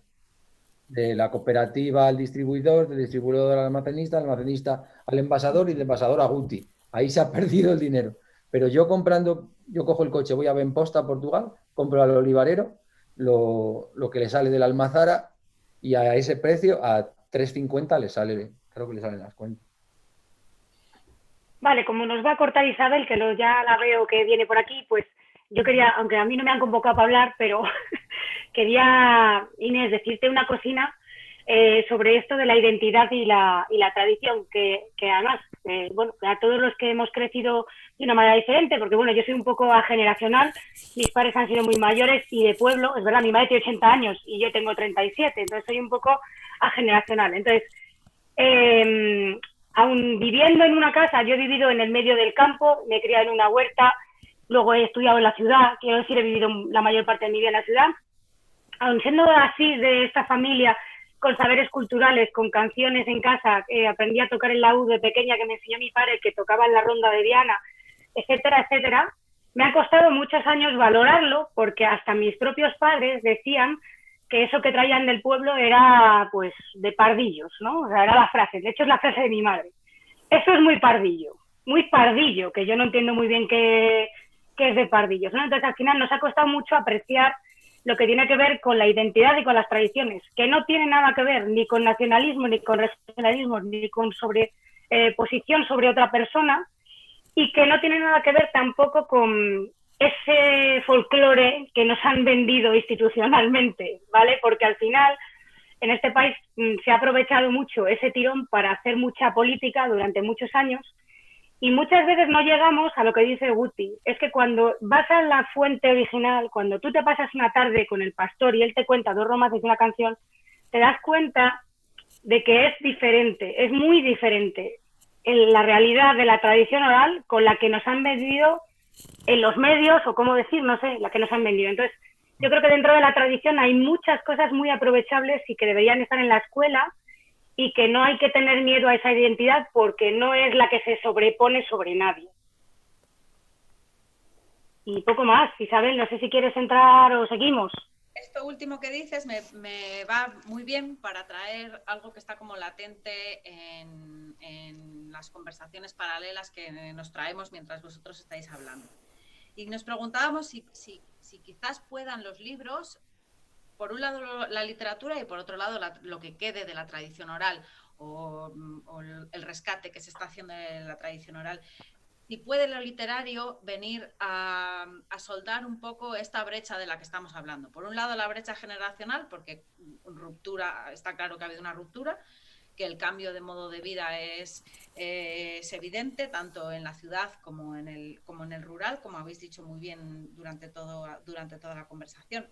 O sea que la pregunta sería si pensamos que los libros, por ejemplo los libros que hemos traído a esta edición del Lina, estos que tengo aquí detrás en particular, que son los que recogen y reflejan la tradición oral, las retahílas, los cuentos, si tienen algo que aportar a este discurso. Y por otro lado, alguien se preguntaba también, es una pregunta en concreto para las personas que trabajáis a diario con la infancia, para las maestras y también para las bibliotecarias, a las que ahora les vamos dando voz. Si pensáis que las niñas y los niños que viven hoy en el rural se ven reconocidos en estas obras de la literatura que buscan darles voz y ponerles el foco, que es algo de lo que hablábamos en la primera sesión también, ¿no?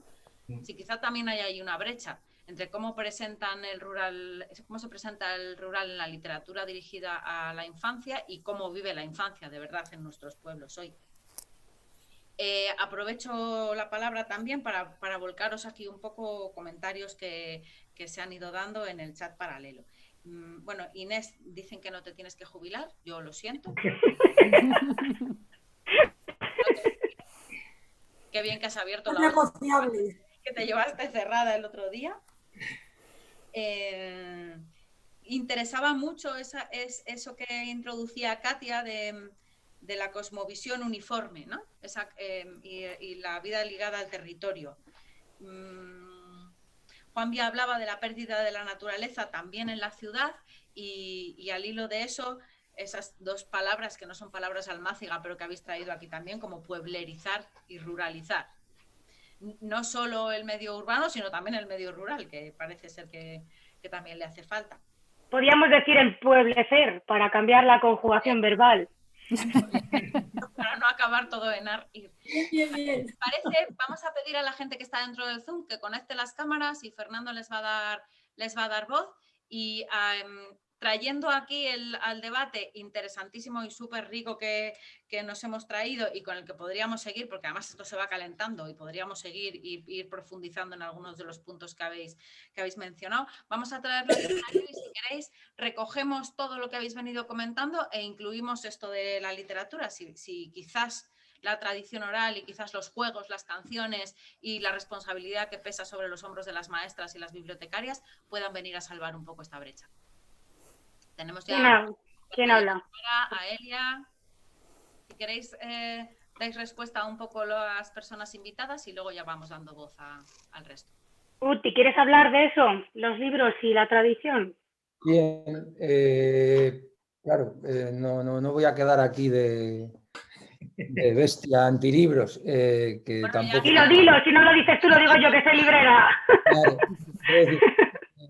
sí, claro que los libros ayudan, pero para mí tratar de tradición oral en un entorno rural, por ejemplo, en una escuela rural, sin tener al documento delante, es como, yo qué sé, pues eso, si tuvieras una escuela a la Puerta del Prado y fueras a explicar el Bosco y les pusieras una fotografía, una diapositiva.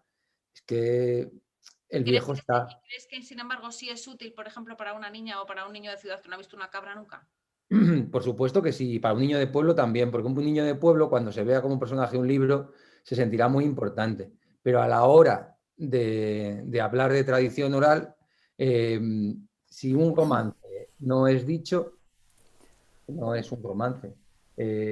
Si un cuento no es contado, no es un cuento. Y si una ronda no es cantada, entonces mi defensa con esto es ni me llames a mí, que seré un gran narrador. No, o sea, es que en tu comunidad, lo que decía de las escuelas abiertas, ¿no? Pues si la puerta de la escuela está abierta, es una manera muy fácil para que se te cuele una vieja y te cuente un cuento. Y es que todas cuentan, todas cantan, es decir, hay una labor ahí tremenda y súper útil, ¿eh? Yo cuando he llevado muchas veces gente mayor conmigo a los colegios a apoyar lo que yo decía o a contar por mí, me parece que esas perlas son fundamentales. Yo una pregunta que hago siempre en mis charlas de romances con los chavales estos son últimos ¿cómo se dicen? ESO. Los de la ESO, últimos cursos de primaria, primeros de la ESO, hago unas charlas de romances muy específicas. Y mi pregunta siempre es, ¿tu abuela canta? ¿Tu abuela canta? ¿Tu abuela qué te canta? Entonces es muy gracioso porque hay algunas que me dicen, mi abuela canta Julio Iglesias, que a mí me parece una cosa como súper moderna, ¿no? Pero no, también hay quien le digo, mirad a ver si pues, una cosa fácil, como la Isabel o la Loba Parda o una cosa así de cajón que sabe todo el mundo, depende de donde lo cuentes. Entonces, me parece que eso es importante. Ahora, los libros ayudan, por supuesto, y tú ser personaje de un libro. Bueno, y si no, quiero decir, si no hubiéramos leído El Camino, ¿qué hacíamos nosotros? O sea, ¿dónde estábamos nosotros si no hubiéramos leído en aquella escuela tan mirando para adelante que yo, en Zamora llegó la democracia en los años 85, 84. Entonces yo viví en el 80 todavía viví una escuela donde leíamos las glorias nacionales y cosas así, y las 100 batallas de España. Pero leímos El Camino también y nos abrió la cabeza en esa parte. Entonces creo que es importante. Katia, no sé si tenemos tiempo, Isabel, si no nos cortas. Bueno, yo creo que si queréis ir recogiendo un poco, quizás con la palabra Almáciga, y después damos ya paso a Elia, que ha pedido la palabra. Belén a lo mejor tiene algo que contar desde su escuela tan lejana. Vale. Bueno, entonces... Continúa, no es tan importante. Sí, continúa. Vale, bueno, sí. No, pero Katia... sí, habla. Bueno, era simplemente hablar de los libros no tanto como un sistema de recogida de este material que estaba diciendo Guti, sino los libros como un camino de fantasía en el cual los libros infantiles se caracterizan por usar animales fundamentalmente, ¿no? Como personajes, sobre todo en los libros más para niños más pequeños, ¿no? Y yo creo que vínculo con el animal, con el medio rural, porque suelen encontrarse en zonas rurales, pues es muy importante, y desde luego para los niños de ciudad, pero también como herramienta identitaria para los niños del propio ámbito rural. Y hablando de animales, voy a abrir la puerta al gato, porque me está aquí. Bueno, yo digo una cosa, a las viejas, abrimos las puertas a...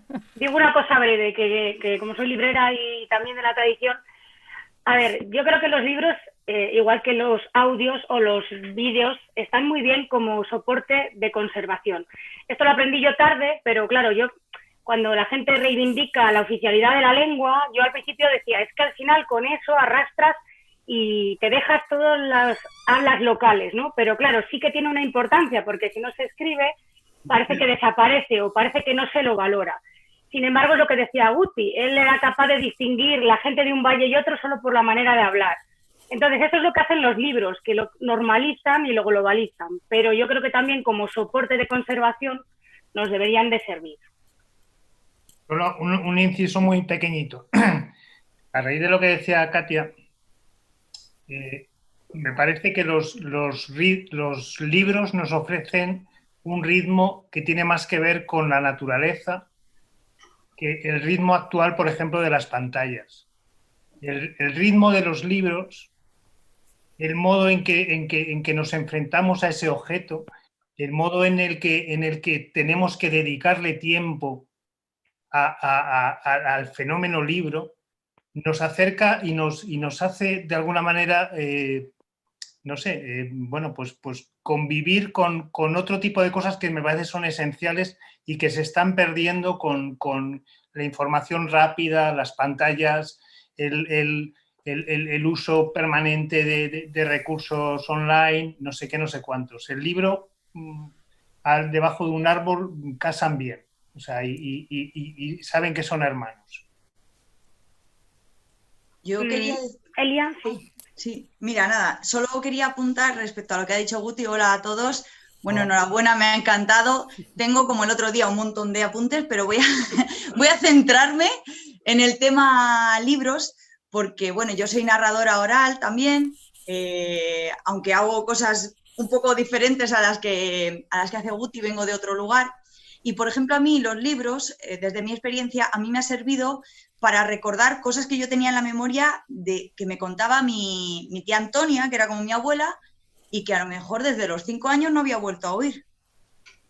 Y cogí un día un libro por casualidad que había editado Caja Segovia hace no sé cuántos años, que tenía por casa medio perdido, de folclore, de canciones, de retahílas, y estoy de acuerdo en que la oralidad es insustituible, pero como formato de conservación y como refresco de tu propia memoria, a mí por lo menos me ha servido. Y ahora estoy con uno de cuentos que también me está trayendo algunos recuerdos, porque yo no tengo esa posibilidad o esa inquietud tan fuerte de hablar con las viejas, ¿no? Como tiene Guti.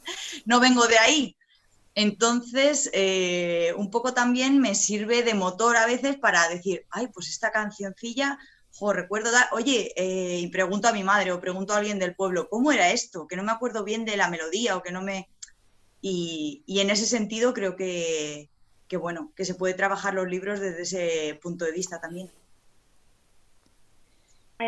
Sara, ¿querías intervenir? Sí, hola. Hola.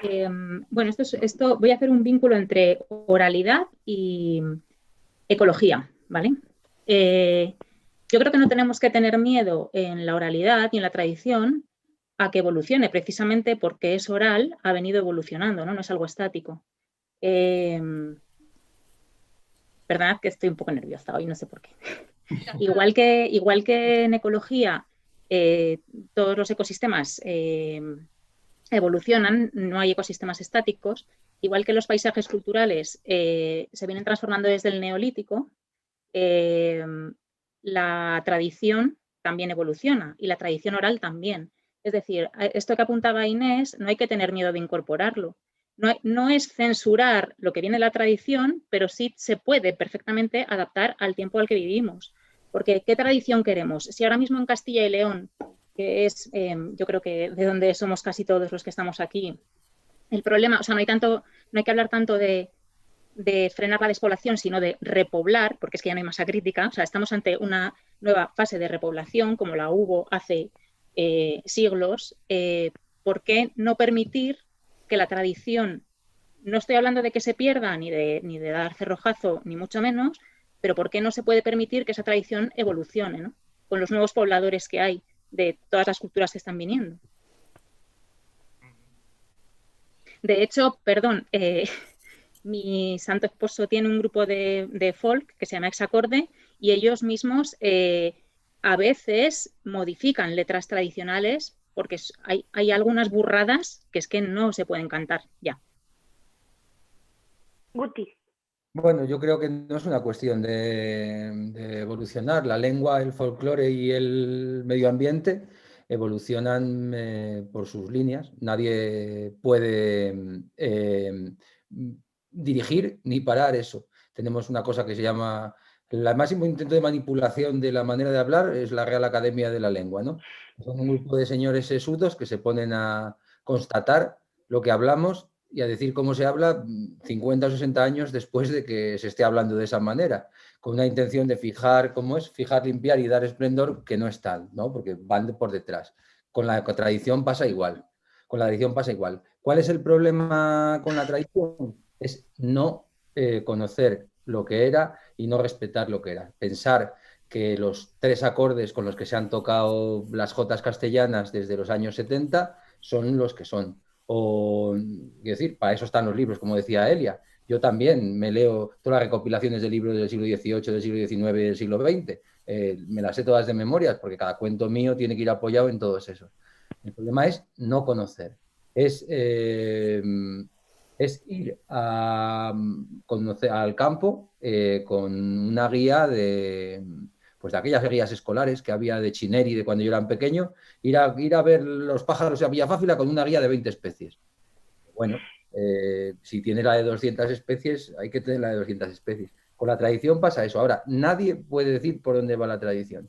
Yo en Sejas de Aliste, que quizás sea un pueblo que tengo más que machacado, o sea, la gente de Sejas de Aliste se distinguen en lo que cantan en periodos de 10 años, exactamente de 10 años.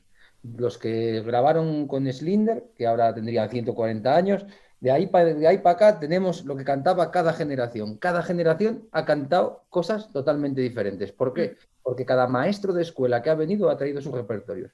Vinieron maestros santanderinos, trajeron las santanderinas. Vinieron maestros castellanos, trajeron las castellanas.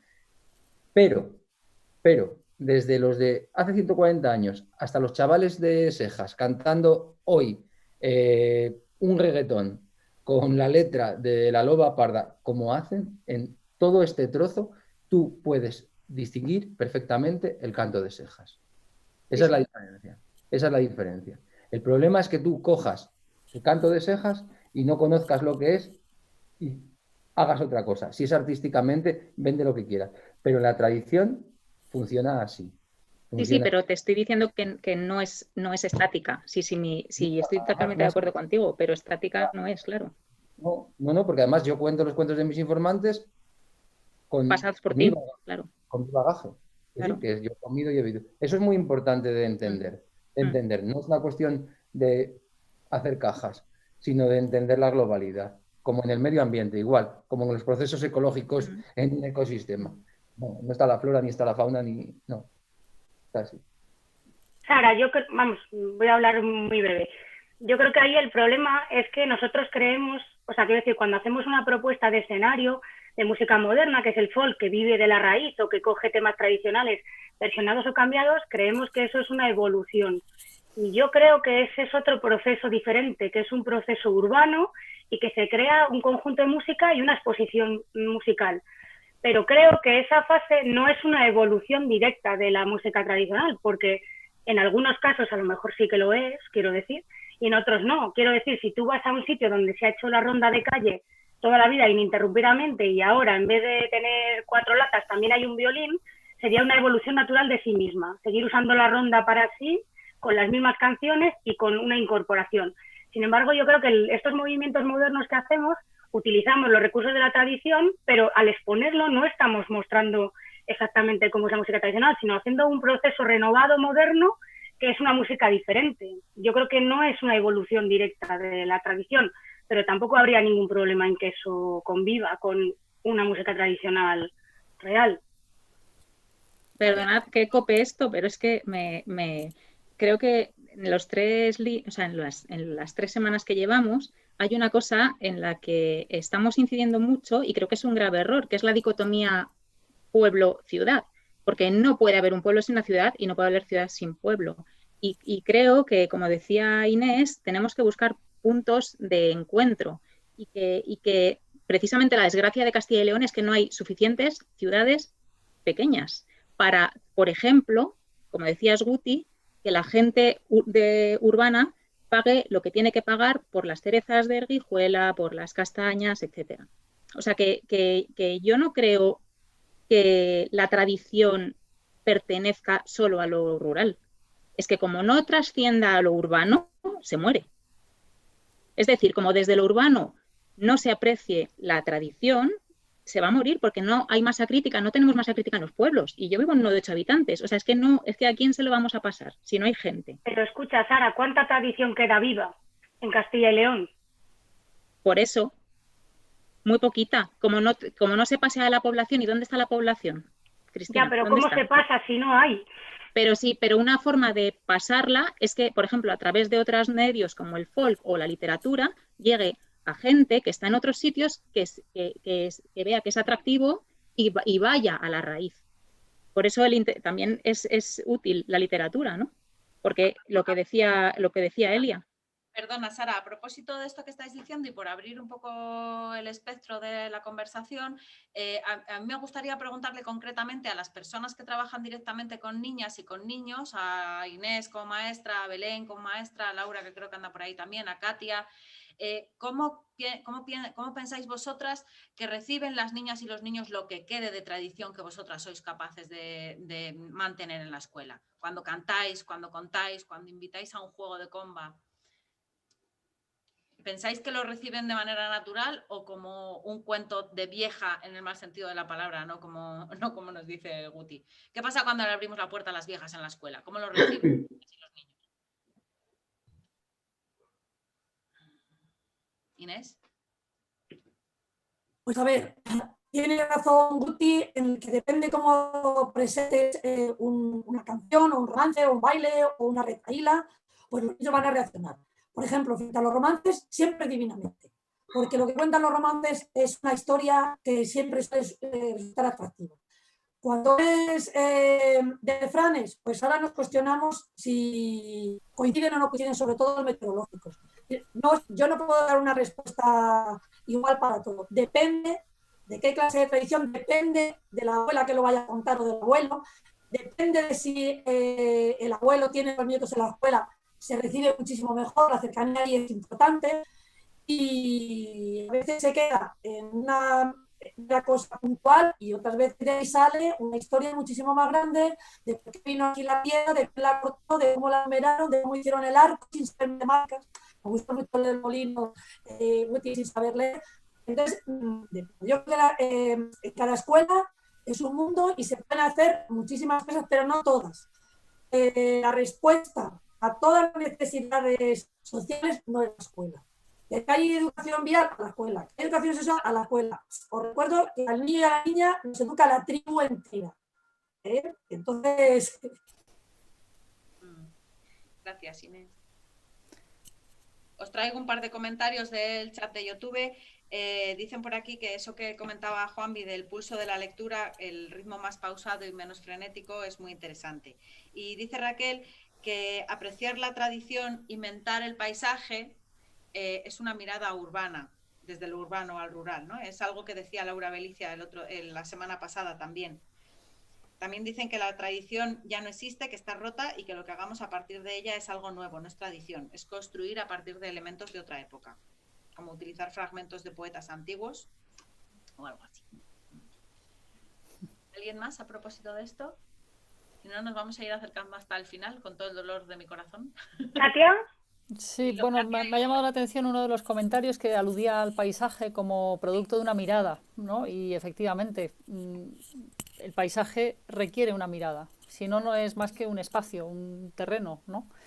Y yo creo que volvemos un poco al debate que teníamos antes sobre el territorio. El territorio solo existe en nuestra identidad o en nuestro acervo personal si hemos tenido experiencias en ese territorio. Yo no tengo ninguna experiencia o ningún vínculo, por así decir, con, no sé, con los arrozales de Vietnam, por ejemplo. No he estado nunca allí ni he tenido más allá de lo que he podido ver en fotografías, ¿no? o en imágenes. Y creo que esto es precisamente lo importante, pero yo no lo veo como algo negativo, sino como algo positivo. La construcción del paisaje es parte de nuestra historia personal y la construcción de una tradición oral creo que también. Es decir, no lo veo como algo peyorativo, sino todo lo contrario, como parte de nuestra herencia y como algo que construimos a través de un vínculo emocional, porque nos emociona un romance, porque nos emociona una aventura en el monte o porque nos emociona la experiencia que sea que estemos teniendo. Y yo creo que tenemos que proveer a la infancia y a los adultos, ¿por qué no?, también de estas experiencias, ¿no? Belén, ¿querías hablar? Bueno, yo es que me siento un poco fuera de todo lo que estáis hablando porque no he estado estos días, pero sí que trabajo en una escuela rural en Cuenca, donde se ha perdido un 25% de la población. En las escuelas unitarias que tenemos cada vez tienen menos niños. Y aunque sí que con la pandemia parece que están viniendo gente, yo la siento como que va a ser algo provisional, como que cuando la situación se normalice van a volver a su normalidad, como que están de paso. Pero los niños que están allí de siempre, sí que hace ya muchos años, porque yo llevo 20 años en ese colegio, que se nota que el vínculo con la tradición, con sus mayores, está roto. O sea, que son niños a los que nadie les cuenta historias, a los que no les cantan. O sea, yo recuerdo que hace ya años, cuando tú de repente llegabas a clase y te ponías a cantar, se quedaban, les emocionaba, es una cosa que les sigue llegando, es algo que les sigue hablando.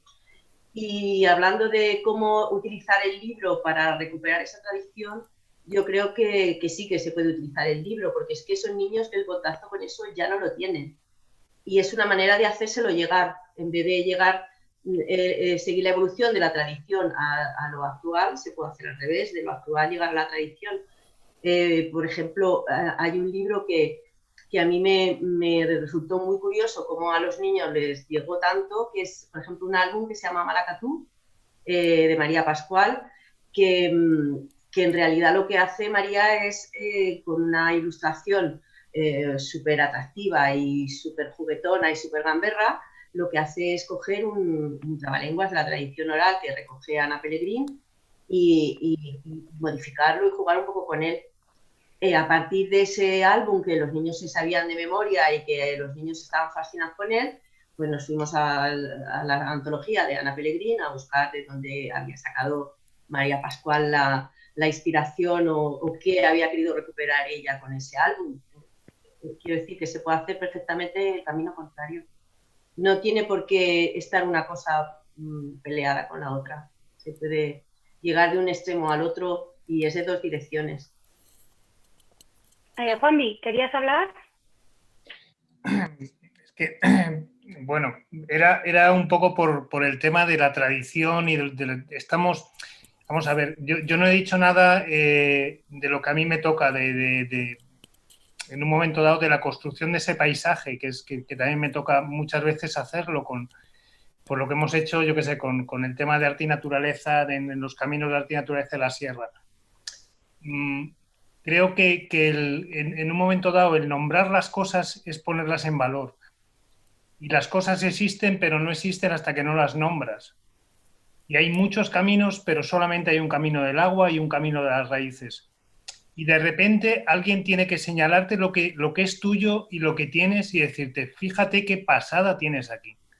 Y entonces dices, coño, pues ya lo sabía, pero en el fondo no lo sabías.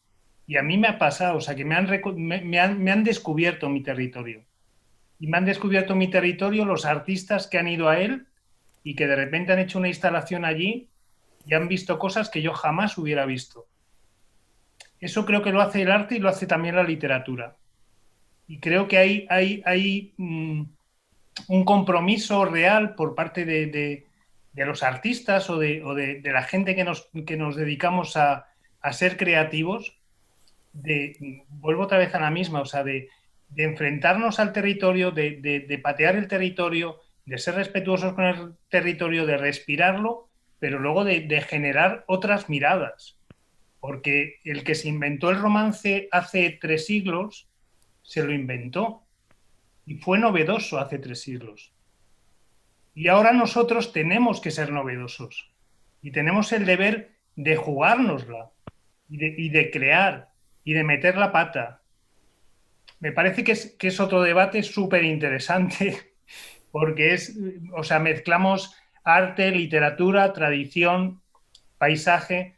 Pero me parece que hay mucho que aportar desde la modernidad y desde aquello que parece que es única y exclusivamente de la ciudad.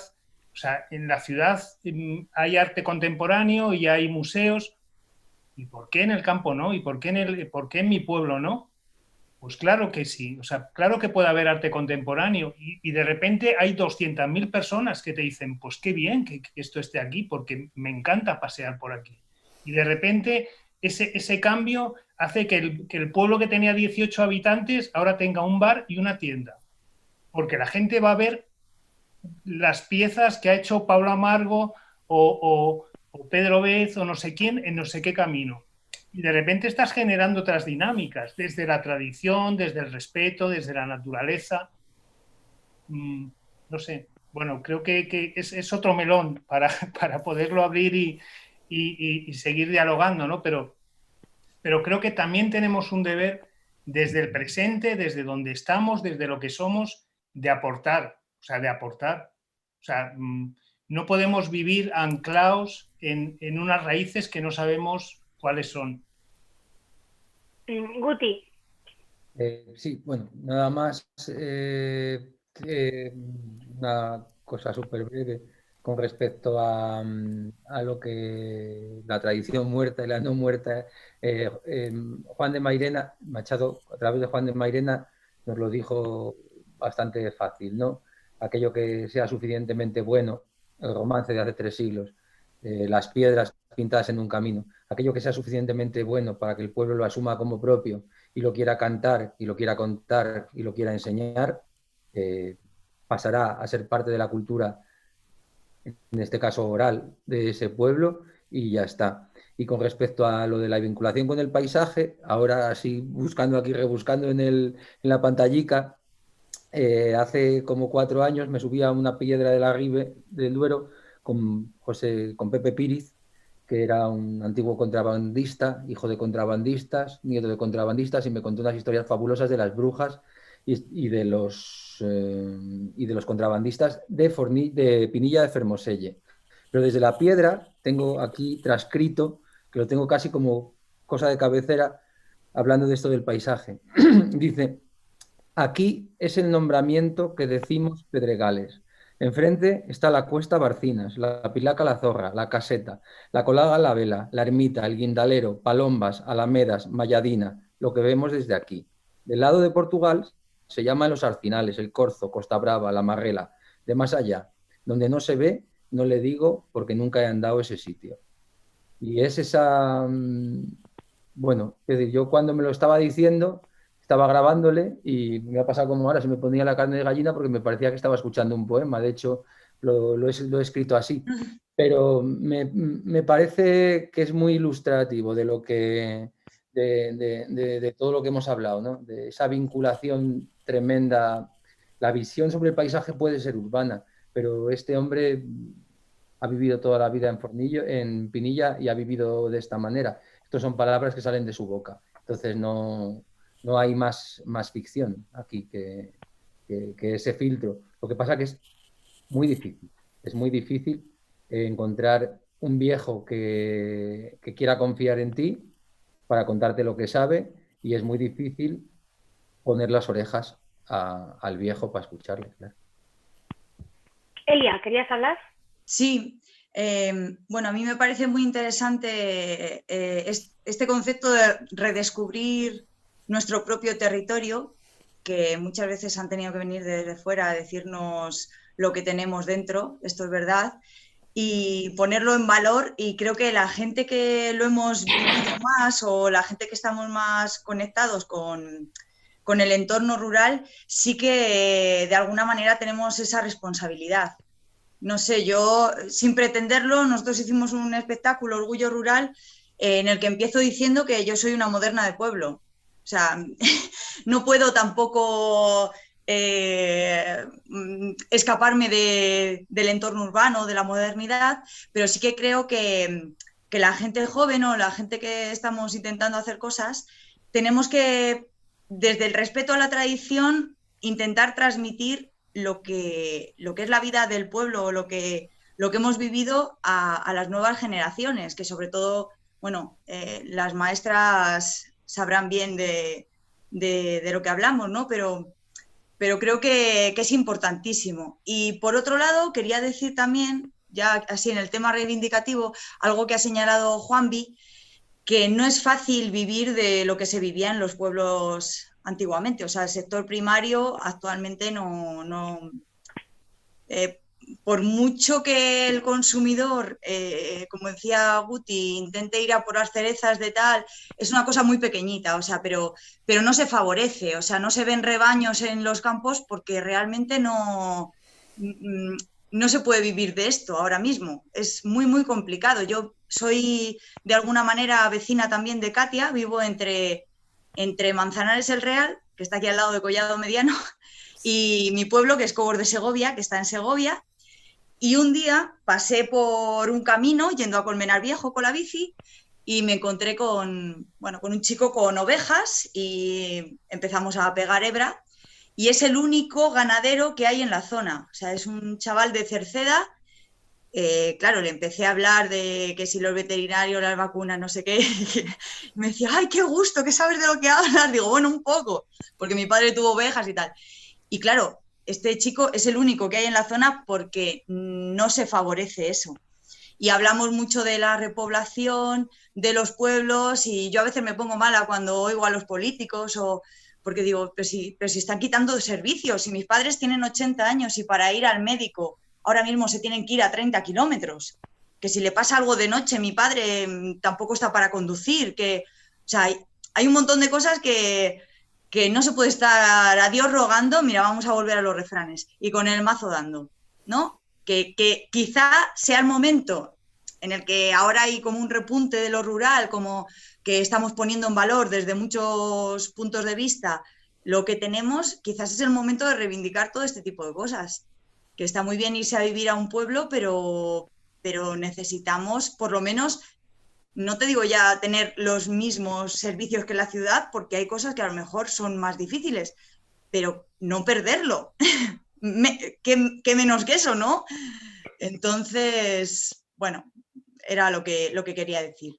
Gracias, Elia. Tenemos que ir hacia el cierre, amigos, que nos quedamos sin luz, nos cortan la luz. Una cosa más antes de irnos, por no dejar a Maru sin respuesta. Maru pregunta, Juanvi, ¿dónde se puede seguir tu trabajo como artista? Vamos a ver. Quizás en los recursos que hemos puesto en el módulo hay alguna indicación. Claro. Yo creo que ahí hay varios enlaces que pueden ser interesantes. Vale. Por cerrar un poco el chat paralelo, bueno, pues la conversación resulta muy interesante, vuelven a incidir sobre esto último que comentaba Elia, y yo creo que venimos a nombrar cosas que existen, ¿no? Y que está bien nombrar el territorio para descubrirlo. Creo que lo que estamos dejando, lo que nos está quedando claro a todas es que el tema importa, que hay conversación, que aquí hay conversación. Así que creo que con esto podemos ir cerrando. Hasta aquí esta edición de Elena. ¿Sí? Inés. Ay, perdón, Inés. Si puedo, es que me tengo que ir, pero me quería despedir con 3 cosas, si puede ser. ¿Puede ser? Sí. Es que ahora no me oigo. Rápidas, Inés, por vale, favor. Pues, que me corta sí, no tardo nada.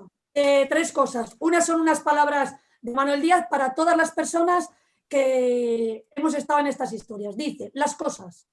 Y porque estoy aquí de paso y sé que quizá nunca vuelva, quiero dejar los ojos en las cosas, quedarme un poco en ellas y en ellas verme y ser y darme a hacerme entrega. Y aunque jamás regresen, los ojos que pasen, que sientan mi latido y sepan que hemos estado juntos, que hemos sido camino a los que vengan. Y los objetos, uno para el deseo, que este hilo se convierta en un tejido de todas las personas que estamos peleando y luchando y sufriendo con gozos y sombras de lo rural, para que se haga fuerte, con ventanas que entren, que salgan y que fluya por aquí todo el buen hacer. Y las maestras solemos poner deberes de vez en cuando, que no está bien visto. Estéis donde estéis. ¡Ay, Inés! ¡La voz que tienes ahí! ¡No te oímos! ¡No te oímos! ¿Se oyó? No, ¿qué tienes en ese bote? ¿Qué hay en el bote, Inés? Son semillas de claveles chinos, pero da igual, estéis donde estéis, seguro que hay semillas. Y semillas de boca, semillas de árbol, semillas de lo que sea, sembrad, sembrad, que alguien recogerá. Gracias, Inés, muchísimas gracias. Bueno, pues eso, que hasta aquí este Lina tan diferente y que ojalá hayamos conseguido, bueno, generar conversación, creo que estamos en ello y que es una conversación que queda abierta y en la que seguro vamos a poder ahondar cada uno desde nuestro territorio. Ojalá hayamos conseguido buscar la calidez, que era una de las cosas que nos asustaba un poco, a que hayamos podido poblar las pantallas y traspasar esta cosa a la que nos hemos enfrentado, ¿no? Os vamos a hacer llegar, a lo largo de la semana que viene, os vamos a hacer llegar cómo es esto de que terminan las jornadas pero no termina el festival. Creo que hay muchas conversaciones, muchos melones abiertos, muchas ollas como la que se llevó Inés, repletas de ganas de seguir hablando del asunto. Por nuestra parte vamos a aportar lectura, que es un poco lo que nos toca. Así que a lo largo de estas semanas os irán llegando más contenidos a través de los correos electrónicos y de las plataformas. Daros las gracias en particular a todas las personas que habéis seguido y que estáis siguiendo las jornadas y el festival a través de distintos lugares, pues a través de Facebook, a través de Instagram, a través de los correos electrónicos, los que habéis venido a las sesiones presenciales, gracias especiales, porque lo que queríamos era eso, generar conversación, y está bien que podamos disfrutar de los contenidos a nuestro ritmo, que también era un poco la ventaja que nos ofrecía esta modalidad, pero el cuerpo a cuerpo que nos ha faltado, pues por lo menos haber tenido la voz a voz. Agradecer también a la Consejería de Medio Ambiente, a la Consejería de Cultura y a la de Educación por sus colaboraciones y por el auspicio del festival y por el empeño especial en esta ocasión para poder sacarlo adelante a pesar de las dificultades. Gracias también al equipo técnico del Grupo H, que no los veis, pero están ahí atrás, achuchándole a todas las teclas para que podamos hablar. A Víctor Hugo, que no lo veis, hace un trabajo por un lado invisible y por otro lado muy visible, que es nuestro fotógrafo, al que muchas ya conocéis. Al equipo de monitores del PRAE, en particular a Peque, que es la que os contesta los correos y la que desface los entuertos. Y, por supuesto, al equipo de Manocultura, por hacer equipo y por hacer pandilla para poder sacar esto adelante. Y os emplazamos a la siguiente edición. Junto con los contenidos que os digo que os llegarán a partir de la semana que viene, os vamos a pasar también una colaboración, que es una pequeña encuesta de evaluación, para que nos comentéis qué es lo que ha ido bien, qué es lo que podría ir mejor, y también para ir tanteando qué otros melones queremos abrir en la siguiente edición, que nos vamos a poner a preparar desde ya. Así que muchísimas gracias. Gracias a los invitados de hoy. Gracias, Guti, por traernos a las viejas. Muchas gracias, Cris, por pilotar. Gracias, Juanvi, por traer la voz del arte. Muchas gracias, Inés, por traernos tu escuela. Katia, por tus saltamontes. Gracias, Belén. Gracias, Sara, por participar y por colaborar. Muchísimas gracias, Elia. Gracias a todos los que habéis estado. Y nos encontramos enseguida. Hasta pronto. Gracias. Muchas gracias. Adiós, bonitos. Nos vemos en los caminos. Nos vemos en los caminos. Con las semillas de la mano. Sí, por favor. Dios.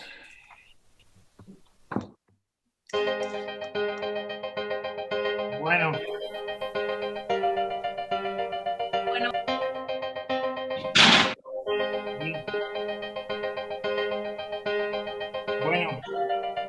Nos vamos. ¿Vamos o nos quedamos a tomar otra cerveza? No sé, lo que digáis. ¿Qué gana?